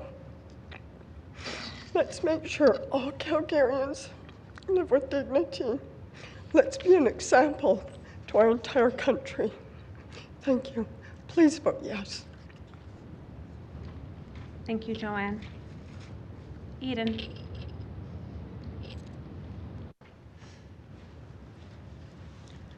Hi there, Council. My name is Aidan Sampson. I'd be lying if I'd said I wasn't nervous right now speaking in front of you all today. I'm very grateful for the opportunity. Unlike a lot of people here, kind of like in front of you right now, I was not born and raised in Calgary. I was actually brought up in Edmonton. First, housing is kind of like a really big issue that's important to me personally because it has affected myself and my family quite a bit. Up in Edmonton in high school, when I was 17, I used to work at a Thai restaurant as a server. And I remember at the time, my grandmother was transferring from AISH to Canada Pension. And I remember she was in a panic because of the gap in between. There was a month gap, and she was worried about how the heck she was going to pay the rent. And I remember kind of like we needed to do 2 things in order to help her pay for the apartment, which was already ridiculous considering she was on Capital Region Housing, which is the Edmonton equivalent of Calgary Housing, right? And basically what happened is that as she was due to go visit one of my second cousins for her wedding in Mexico, and got kind of like some financial support instead. So she had to unfortunately give up that trip. And then I also sacrificed a paycheck of mine in order to help her out for the month. Later on, when I was in my 12th year of schooling, so kind of like in my 12th grade, my parents unfortunately gave me the boot, kind of like the month of diplomas. And so I kind of like found myself in an awkward position where I had to figure out whether to put my education or my housing in, give priority to one of those two, because the curfew for the shelter I was staying at was so strict that if I were to leave early to make it to the diploma exams on time, I would lose my bed for 2 months, or not 2 months, 2 days, sorry, my bad. I stayed there up in Edmonton at the Youth Emergency Shelter and the Hope Mission for a little bit before, and then I couch surfed with my grandfather for a while before I, with some birthday money, decided to come down to Calgary on a whim. I stayed at the DI for about a month, managed to get into an apartment down by Chinook Mall, with some other clients at the shelter there. And unfortunately, I had to leave within a month because of their kind of like immature spending habits, putting, alcohol and smokes ahead of the rent. I thankfully was able to do that because I was not present at the signing of the lease, so I did not have my name on the lease.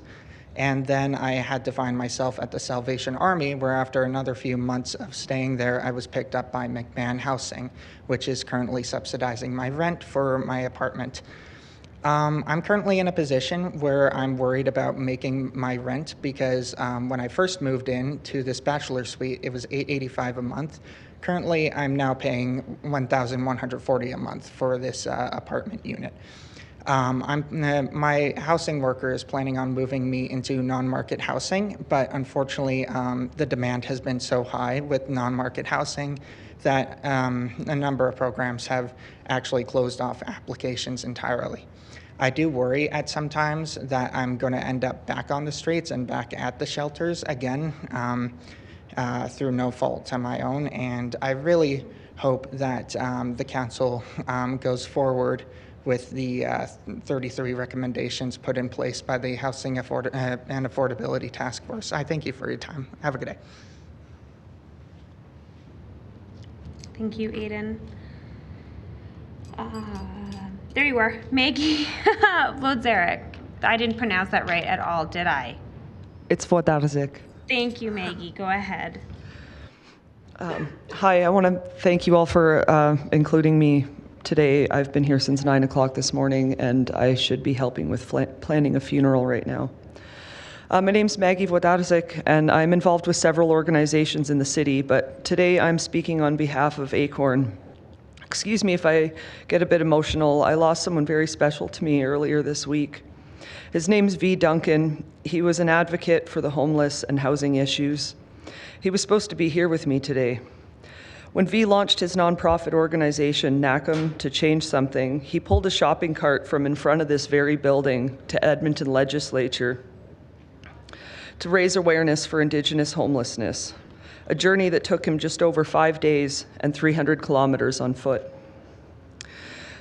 Mayor Gondek, I'm not sure if you remember in June of last year at the Polish Heritage Day flag raising ceremony when I approached you in regards to a fundraiser idea for an outreach organization that I was volunteering with. This was for V's organization. He also came and spoke at our Acorn events to share his experiences struggling to find and maintain safe and affordable housing in Calgary. Acorn's a membership-based community organization for low and moderate income people. We're a multi-issue organization because people do not live single-issue lives, but lately we've been focused on mostly housing. Acorn's urging you to pass the Housing Task Force recommendations. As we all know, there's an urgent housing crisis here in Calgary and across the country. Many people talk about how Calgary is so much more affordable than other cities in Canada, but if it's so affordable, how come people here are struggling? I've lived in Calgary for 15 years. When I first moved here, apartments were affordable and the economy was still booming. Suddenly, I found myself and my son ended up homeless when the people that we were subletting from were served an eviction notice. I was still employed, and it didn't take long to get back on my feet and into a new apartment. It also didn't take long to realize that this new apartment was not up to electrical code. When the landlord refused to address the issues, I found out that my only right as a tenant was to break the lease, but only if the dwelling was deemed unlivable after multiple inspections. Sorry, if you'll excuse me for a minute. Any time that I would find a suitable apartment in my price range, the rent would be periodically increased until I could no longer afford it and was forced to move. As I mentioned earlier, I'm involved with many organizations, and one of them focuses on street outreach. I know there are many citizens of Calgary who could not make it here today because they don't have a house to live in, or a place to plug in their phone or an alarm clock to even know what time to be here. Many of these people are on housing wait lists, and we must take the steps to ensure that housing stability is accessible to Calgarians of every socioeconomic background, because these stories are not unique. The City Council must do more to advocate to the province for rent control and security of tenure. Without these two rights, housing will continue to be unaffordable and unattainable for so many. While we do support these recommendations, we believe that it is not enough. We must also include tenant rights. The City Council must pass these Housing Task Force recommendations today, but also recognize that this alone will not solve the housing crisis that thousands of Calgarians are facing today. Thank you. Thank you, Maggie. Councillor Wong, you have questions for this panel. Thank you, Chair. To her, sorry, just get my Herman and Joanne. Thank you. No, just stay. I just want to say thank you for coming here. I know it's hard to express your personal, challenges and that. We do feel for you. So thank you. Marianne, you were just about ready to finish one last bit. Did you want to finish that? Yeah, it's very quick that, by the way, the comparison that I gave you doesn't include the Notley dollars that I got or the Greener Homes grant, but I used that program, the Greener Homes program. It's not available to people who, it's only available for your primary residence. So there's people who have invested in the rental market, but they can't use that program to retrofit their homes to pass on the affordability onto the renters. So I really think that there's a role to play for the City of Calgary to advocate at the federal level that that program be open to rental units as well. Okay. Well, thank you, and thank you to the panel. Thank you, Councillor Wong. Sorry, my computer is glitchy. That is it for today. Don't forget to do your security update. And I've also been told that for Councillor Walcott's birthday today, his one wish is that we all pass the strategy. True. So, thank you all for joining us in Chambers today. It has been a long day. We will resume here at 9:30 tomorrow morning. Way to go, Chair.